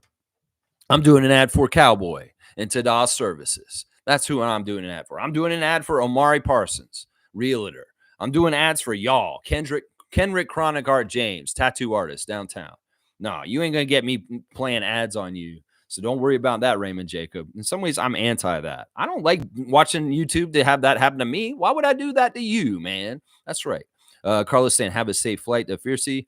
RJ's $26 million contract is worth the money. I agree with that. Let's see. No, Milbester, he's right. Stargate is right. We don't want you commenting so much, is all I'm saying. That's it. It is not an overreaction. He's very much in line with how I feel too. I like you, man. I like having a Knicks fan here, and I do want to continue to interact with you, but there's a certain percentage of you're overwhelming the stream. And it's too many comments. You see different names, and like you should be more evened out with everybody else. Your name is appearing way too much in the comments. I just want y'all to be more democratic and equal in talking. And in some ways, you're dominating the conversation, and I don't like that. Anybody doing that. I want, whether it's a Knicks fan or anybody, I just want to have different voices at different times and different things. Fiercely saying, thanks, Firebolt. I'm at Miami, then landing in Colombia soon. All goes well. My daughter's friend celebrating her quinceanera over there. It's huge, and I'm one of the chaperones for 6 girls. That sounds like a blast. Holy crap. Starting 2024 off awesome. Fiercely's going to Colombia and being a part of a big celebration. That is so fantastic, Fiercely. Safe travels, and she's in Miami right now. Crazy. David's saying, laugh out loud. OG for $20 million a year. Good luck with that. Milbester's saying, you would have said that for Lakers or Warriors fan or some other teams, just not Knicks fan. No, we say that to any fan other than the Raptors fan. Once again, Milbester, this is Raptors Freak. I do not cover the whole entire NBA. I don't watch any of the other games. I do not watch Knicks games. I do not watch Laker games. I do not watch Boston games. I only watch Raptor games. And I watch 905 games. And I cover Raptor stuff. And that's just how it is. Trevor's saying, Koloko looked like he put on a lot of muscle. I noticed he was on the bench. And I was like, hey, there's Koloko. He's wearing a jacket. Yeah, I hope he comes back soon. Country Kong saying, Jillian, that's absolutely right. It's a highly efficient way of playing for players who are strong. RJ also uses a clever mixture of Euro steps to get the defender off balance and avoid the charge. Yeah, he does. He's not as clunky as OG. OG's going to get those offensive fouls. But RJ seems like he can get through there better. It's pretty good. Jillian saying, please clarify. I understood the Raptors want to pay IQ. I guess this is one of the reasons why Knicks fans are confused about the trade. Raps won. Thank you, Carlos and Jillian. Not sure you guys spoke about how awkward it was between Precious and his new teammates. I'm sorry, but Brunson and Randall look like they're jerks, not shaking hands. Well, that's not our problems to deal with. This is interesting. Let's do the Raptors Instagram check real quick. We got Slim Duck celebrating OG Anunoby on his stories, showing highlights of him in his Knicks debut. That's nice to see the solidarity. Chris Boucher showing love for OG after he's gone, and also showing highlights of him. He's got a Steve Miller Band, I Want to Fly Like an Eagle, playing with him doing a dunk, Chris Boucher, and just some pictures of Chris and good stuff there. There's OG's Instagram, and he's wearing the New York Knicks jersey in their locker room. It's so weird to see. Number 8. OG Anunoby, there he is throwing it down off the pass from DiVincenzo in the highlight there. His first Knick bucket was a three-pointer in the corner from Jalen Brunson. Really nice basket. Yeah, cool stuff to see OG in his highlights. It's weird to see him in a Knicks jersey, but like to see him getting the dunks and getting some threes. Dennis putting on blast his look coming into the game. He looked stylish in black, and there's a picture of him at the game. And then a picture of him with RJ saying, welcome home to RJ Barrett. See, look, Dennis is such a good teammate. He doesn't even rarely know RJ Barrett, and he's already saying, welcome home to Canada, and we're happy to have you on the Raptors. And yeah, there's another picture of him taking a shot. RJ posting pictures of him in the game, passing to Quickley for his first shot in the game. Then him getting introduced. A warm welcome by the Toronto crowd to RJ Barrett, the hometown hero, coming back to play for Toronto. Such a great moment, the introduction of RJ before the game, and he's showing it on his Instagram. And yeah, he's got Julius Randle on his Instagram stories. Happy to see his guys, Emmanuel and RJ in New York. And so is Emmanuel has posted also Julius Randle on his. Yeah, that's your Raptors Instagram stories for the most part right there.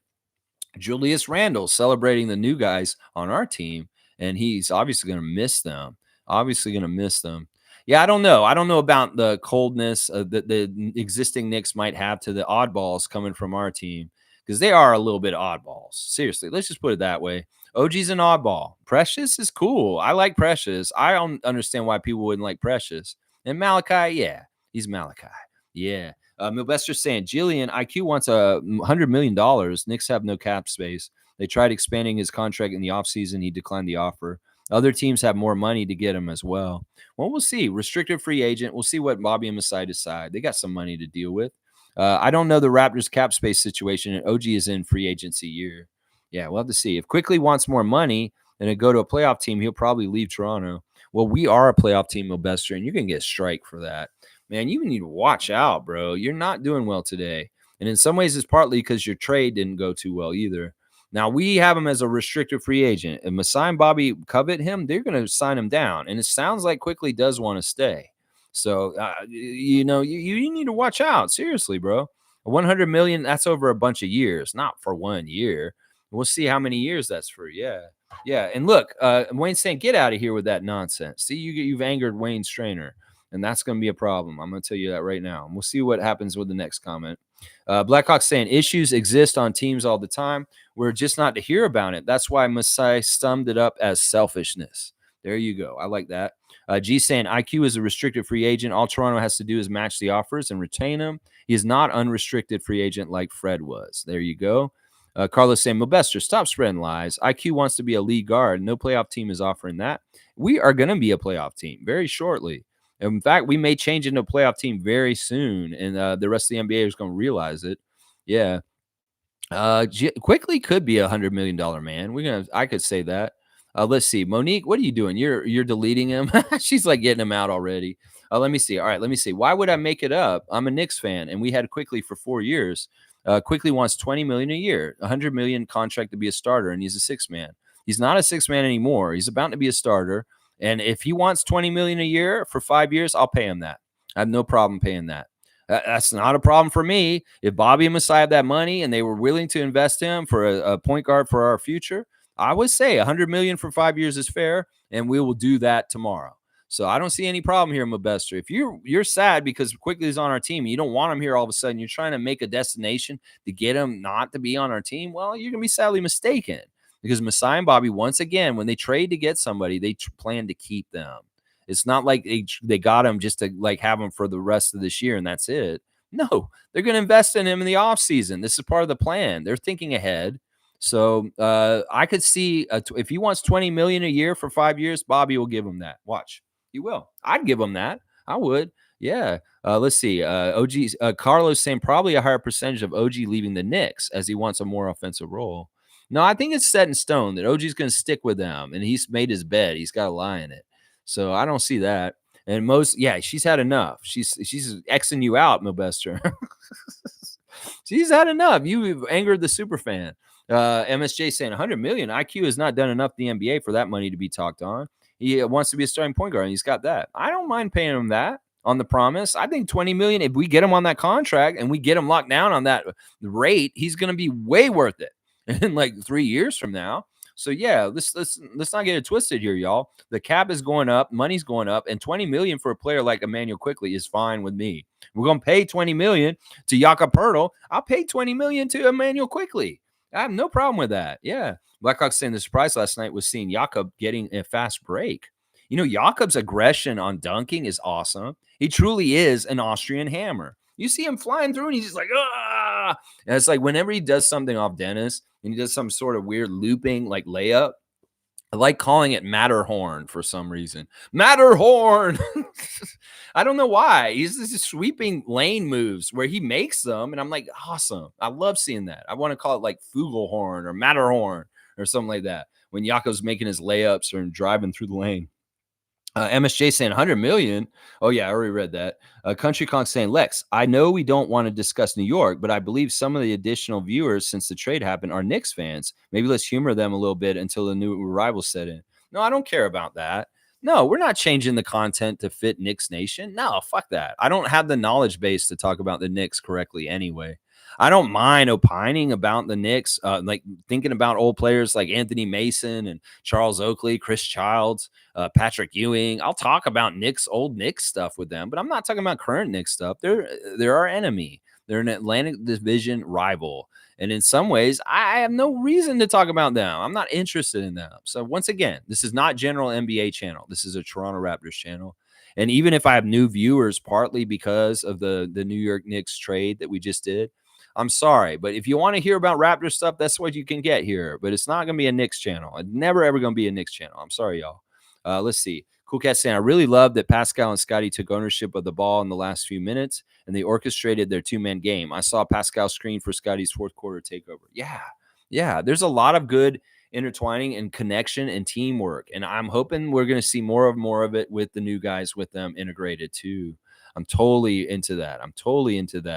Let's see. No. All right, Blackhawks saying I can agree to KO as being our backup center. Send Thad and Gary to Utah to get Kelly Olynyk. Yeah, right there. Boom. I would do that deal. Now, I don't know if that's the right money, but we'll see. MSJ saying the mic is a lot better and a backdrop coming one day, I'm sure. Looking forward to a call-in stuff too, but you got to mic up the phone or whatever call-in setup you go with. So you're just making it more complicated. When you say this kind of stuff, it makes me like, I don't want to do that. That sounds like too much work, Chris. The backdrop's okay. I've never had a problem with the backdrop. Some people have said, the backdrop. But whatever. I mean, I could green screen some weird shit or something like that at some point. Who knows? Jillian saying, Cool Cat, Scottie need to make up for the Pistons boob he made at the end of the game. Why? Darko blamed him for the loss. Wayne saying, thank God to Vince, Alvin, Charles, and all those who shut up the Knicks back in the day. I look forward to seeing our new crew silence those Knickerbockers. That's right. Yeah, what a fantastic time. Alvin Williams and the Raptors beating the Knicks in the playoffs. Oh, man, our first ever playoff victory in a series was against the New York Knicks, and it was fantastic. Cool Cat saying, I saw OG include Precious Malachi in his media presser. New York's going to make OG a star. Stephen A. Smith going to fawn over his defensive prowess.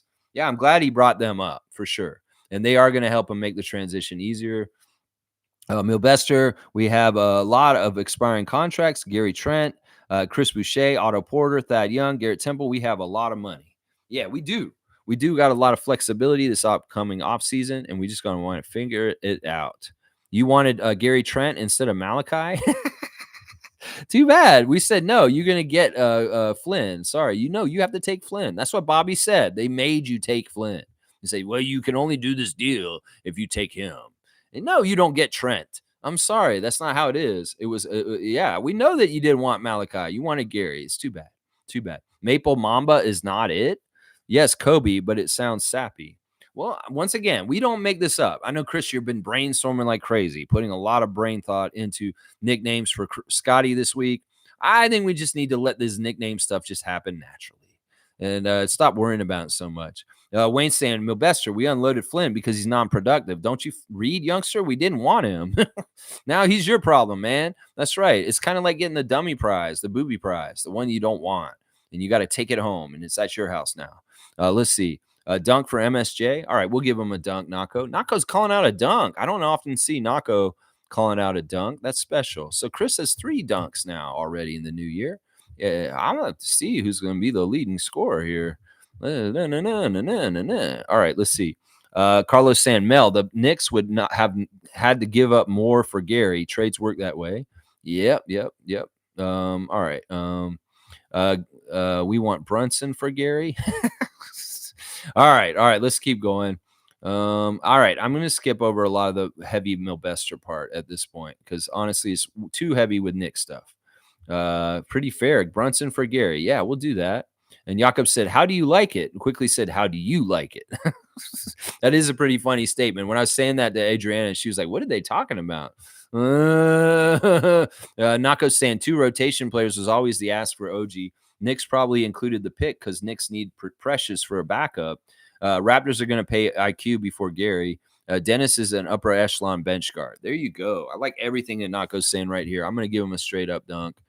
Just straight up, Nako. You're getting a straight dunk because that's a very fortified comment with a lot of good stuff in there. I can't disagree with hardly any of it. G saying, with all due respect, we don't care about being fair in trades. We care about what's best for our team and squeezing out what we can. There you go. It's the Bobby Webster way.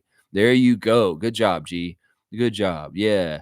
Let's see. Carlos saying, hence the team term fleece. Exactly. Name was saying, wow, the new audio sounds incredible. You've upgraded just like the Raptors roster did. Yeah, I wanted to signify this. In some ways, I want to mirror what our team's doing, and an upgrade in the offseason, in the New Year's is, well, the upgrade here too. That's right. Jillian is declaring to Melbester that the Raptors have won the trade, and I agree with Jillian Moody. Yes, I do. Cool Cat saying, Lex, it could be that OG and Precious are not of that religious prayer background. That's something to consider. We have never heard OG or Precious talk any kind of faith. Pascal, Scottie do. That could be true. I often wondered, like, in some ways, some people may be Islam, and that's fine. I mean, there is different mix of religions on teams, I'm sure, and it is what it is. I mean, this is an interesting aspect that I really do see a very strong faith in Emmanuel Quickley. And I've thought about it. I was like, Marquise is always posting Bible verses on his Instagram. And I know Grady Dick, coming from Kansas, had a very strong religious background. And Scottie has also shown a very devout belief in God and Jesus. So I don't know. In some ways, this is a good way for these guys to bond and be feeling more connected. I'm all about it. Yeah. Milbester's saying if OG stays in New York, it's because there's CAA then. Yeah. It's all prearranged. You guys put him in the CAA family, he's going to be a Knick no matter what. So don't worry about OG leaving. He's going to be in your future. It's all set up. Jillian's saying, Lex, Americans more about prayer for sure. Well, yeah, it depends. Secularism, it may be a little more high percentage here in Canada, but I think it's also in athletics. Usually it's good to have young athletes find spirituality and direction to help them to be the best possible athletes in their promising careers. The distractions can come. And in some ways, religion can be helpful to keep you out of trouble for sure. And it's also good for discipline. It's also good for keeping your ego in check and being humble. So it's not a bad thing at all. Name is saying one thing the Knicks fans need to consider: neither Barrett or Quickley are in their prime as opposed to OG. Those days are far from now, I'd venture to guess. This is a great comment by Nameless, and I'm going to give him a dunk for it because I think it's really astute. I think that Quickley and RJ still have room to grow. OG in some ways is at his height. You guys are getting OG as good as he's going to be. If you guys think he's going to turn into some sort of offensive juggernaut, hold yourself there. He's not going to become like some sort of offensive juggernaut. I just don't see it, at least not on a consistent basis.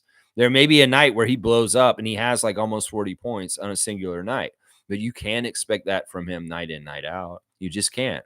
And I think Nameless is exactly right. In some ways, OG's closer to his ceiling than the two guys that we just got from y'all. Isaac saying Malachi Flinsanity scoring 73 at Pro-Am is the main reason this trade went down. Yeah, y'all had to get him. And honestly, for that kind of comment, Isaac Campbell's getting a dunk because it's ridiculously hilarious. And I love it. Isaac, you got your third dunk at 2024 already. There you go, Isaac Campbell. Good stuff. Great point by Nameless. I completely agree, Carlo. His point is absolutely on point. Exactly. Let's see. No. Yeah, you really wanted Gary, huh? Milbester, you really wanted Gary. Let's see. Carlos saying Malachi is all the Knicks get, Mel. That's it. Name is saying now Barrett and Quickley are in the best development organization in the world. I like that. Let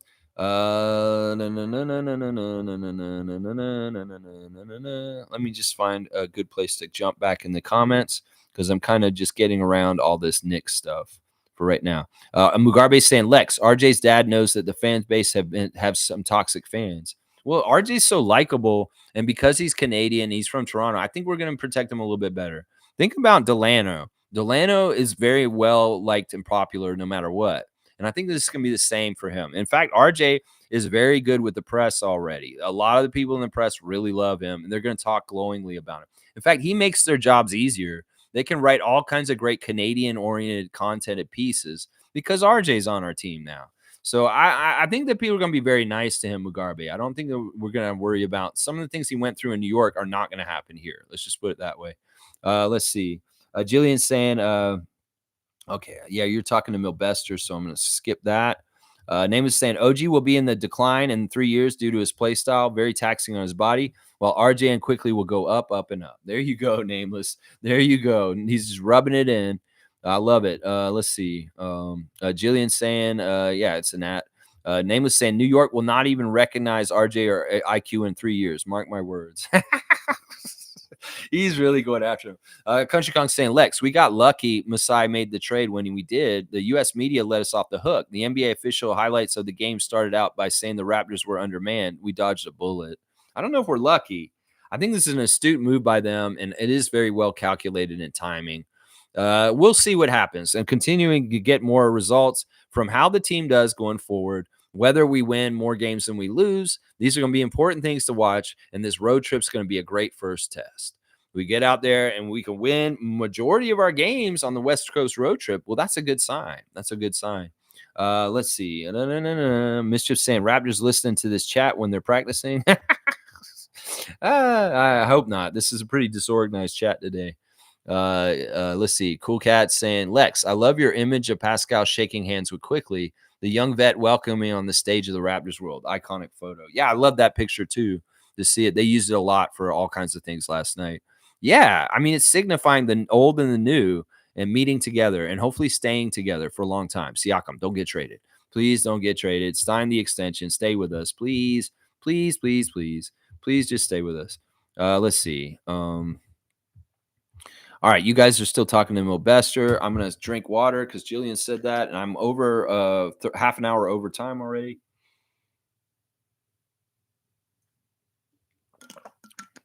Howdy to Adriana, who got home safely from being here.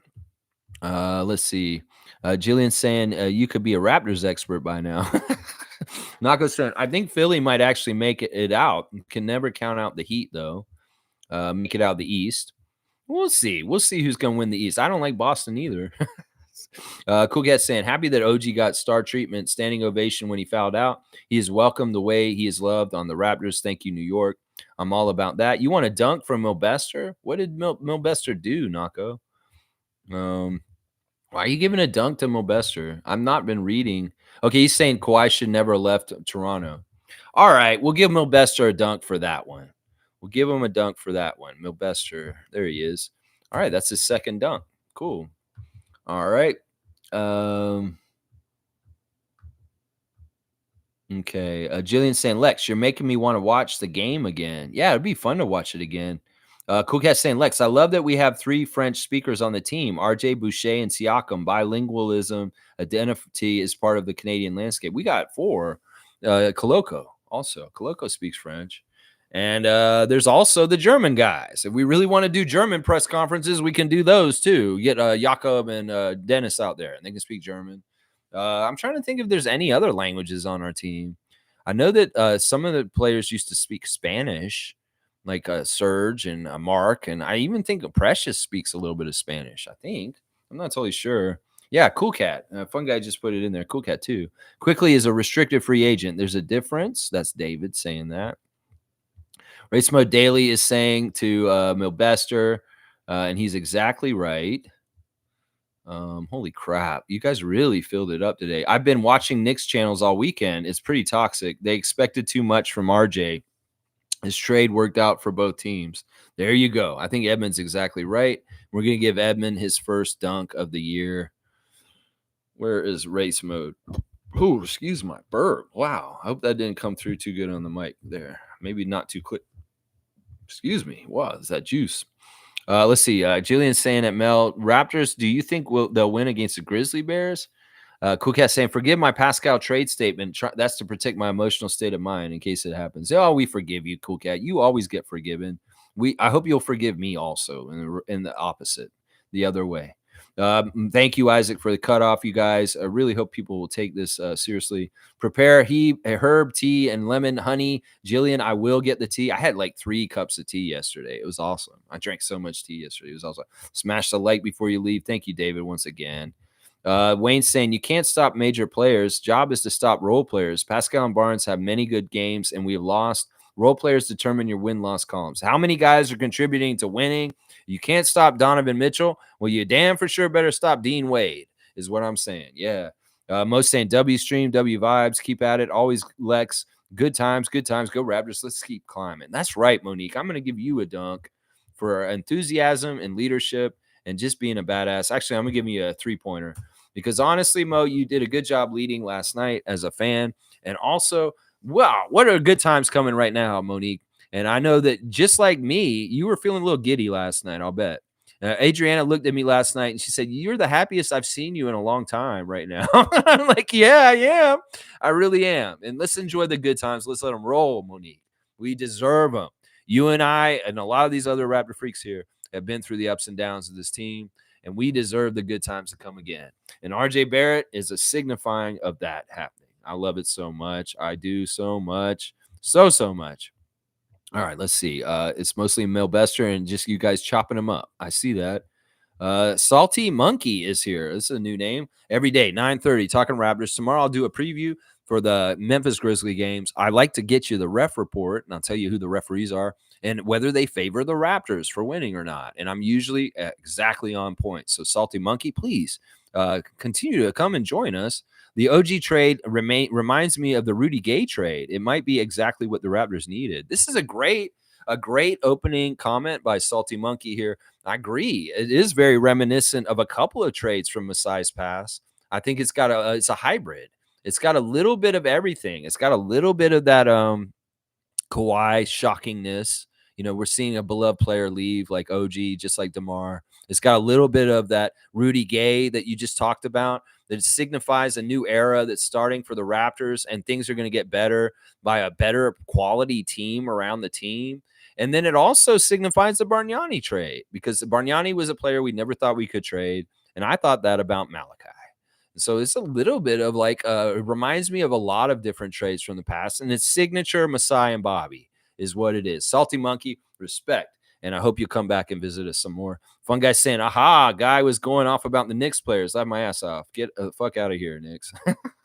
David saying, I'm pretty sure the guy just sends messages to chat and doesn't listen to what you say or see what others write. Yeah, it's all good. I mean, Milbester, I like you, man. I want you to continue to come here. But all we're trying to ask you is remember the content here is Raptors related. It's not Knicks Freak channel. This is Raptors channel. And if this happens more in the future, we may have to consider kicking you out. I don't want to do that because I do really value your voice, and I want to continue to talk to you about the Raptors and the Knicks in the future. That's all I'm saying. But don't get it twisted. We don't solely care about the Knicks stuff. We just care about it when it intersects and has to do with the Raptors. Whether we're playing you in a game, whether we do a big trade with you, whether you want to come and talk to us about how RJ's doing, or you want to come and tell us about how OG's doing. That stuff's fine. But we don't care about Julius Randle's contract. We don't care about whether Isaiah Hartenstein got 5 blocks last night. We don't give a shit about whether you beat the Timberwolves. So I'm just going to say that. That's how it is. Thank you, Edmund, for the super chat. That's very kind of you, man. Let's see. MSJ saying he needs that, from y'all, hit the like button. Thank you. Fun guy saying I didn't really have a problem against the Knicks until the lawsuit because we used to always beat their asses. You know, it's weird because we've been down and we're getting the shit kicked out by people that we would usually beat the shit out of before. And it's a tough time for us because we kind of were taking it the other way recently. But I'm willing to try and start changing that back, the tide to the other way again. It's like in some ways, I don't like the fact that we've lost 7 straight games to the Boston Celtics. I don't like the fact that we've lost winning streaks against certain teams that we held for years upon years. In some ways, this shit has got to stop now. And the pride on this team that Lowry carried this team with, it needs to come back behind RJ Barrett, Emmanuel Quickley, Scottie Barnes, Pascal Siakam, and the rest. Yeah, we got to get that pride back, that Raptors culture that we talked about the last couple of years, but we really didn't practice. We need to get it back, and we really need to practice it now. And I'm all about this. I'm all about that so much. Yeah. Yeah. All right. Let's see. Chris comes saying, my guy, OG is gone. Sucks, but I saw OG communicate and move different yesterday. Wish him the best, but too bad he couldn't do it in the 6. It is what it is, my friend Criscom. It's what it's supposed to be. As a great man named Nick Nurse said, everybody is where they should be. at this point. Let's just say it that way again. It's like Nick said it, everybody's where they should be now. Okay, well, everybody's where they should be. RJ's home. That's right. Super fan is like, stop commenting, Milbester. P for La Poppy, P for La Poppy is saying, I think New York felt pressure to get a deal done for OG because so many other teams were interested, so their feet were to the fire. So they took Malachi to get it done as a prerequisite. I think that's very true. I think you're exactly right. I think that Bobby strong-armed them. You have to take Malachi. He's like, this deal ain't happening if you don't take Flynn. And I think that you're exactly right, Poppy. Yeah. And if you don't take Flynn, well, then you will trade OG to Indiana. Boom, goes the dynamite. I think that sounds about how it went. That right there. Jillian saying 12-15, all is well. And Fun Guy's saying we get nameless impersonators. Laugh out loud. It's me. Oh, it is. It's actually nameless is Poppy. It's actually him under another handle at this point. Okay. I was like, this is funny. Okay, and it's lunchtime. Oh crap! It's 12:39. Oh crap! I better finish. Clicks here. Finally, a guard that pushes the pace and plays fast. A guard who can penetrate and shoot well. There you go.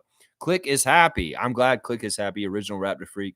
Click is on the board with the new changes. Let's go, Click. And Tristan's got the fire. Tristan has got the fire. Race mode. Coffee to get Lexathon going till 5 p.m. today. Let's go. You guys want me to do some sort of weird space where we just hang out in here and talk? Like, maybe y'all should start calling me now. We'll just extend this show forever. No, I need to go do stuff. I have things I got to go take care of. So, yeah, I'm going to wrap it up very soon. Poppy's saying RJ never had one single development coach like he has with Darko now. I don't know if that's totally true. Of course, he was going to stagnate. In some ways, I don't think the fit was right for him with that team that he was just on in New York. And the fit is a lot more natural in certain ways. I think that him playing next to Scottie Barnes and Pascal Siakam may be more fruitful than him playing next to Jalen Brunson and RJ and Julius Randle. I just think that may be the truth. All right, my 5 stars of the game for yesterday. Siakam, absolutely electric. Jordan-esque once again, was a major scoring. Jakob Poeltl, just a yeoman's work around the basket, just keeping that rim protection, doing all kinds of important big man things that the Raptors absolutely need and nobody appreciates enough in Raptors Nation. Scottie Barnes, all-round play, welcoming our new guys and playing really well and effectively, being big in key moments and doing winning plays, helping it add up to winning in the end. A great debut by both the former New York Knicks, RJ Barrett and Emmanuel Quickley, showing up quickly to do good things for our team, is seamlessly fitting in and doing winning things to help us win a narrow win over the Cleveland Cavaliers last night. Absolutely fantastic win, Raptors. You guys actually really kind of did it by outshooting the other team. You guys got one more. They made one more field goal than us. They made one more three-pointer than us, but we got to the line more. And even though we missed 11 free throws, we still won the game by 3. You know, we won the game in the first quarter. We jumped out on them 41-32, and we're winning by 9. And that is the lead that they ate into because they beat us every single quarter since. But we kept close enough that it wasn't enough to overcome the whole 9 by the end. They shut it down to 6. And then it was a 3-point victory. And that's fantastic. We out-rebounded them. We had even assists. We did have less steals, but we had more blocks. We had more turnovers. We actually turned the ball over more than them, and we still won. They beat us in the points in the paint, and we still won. How does that happen?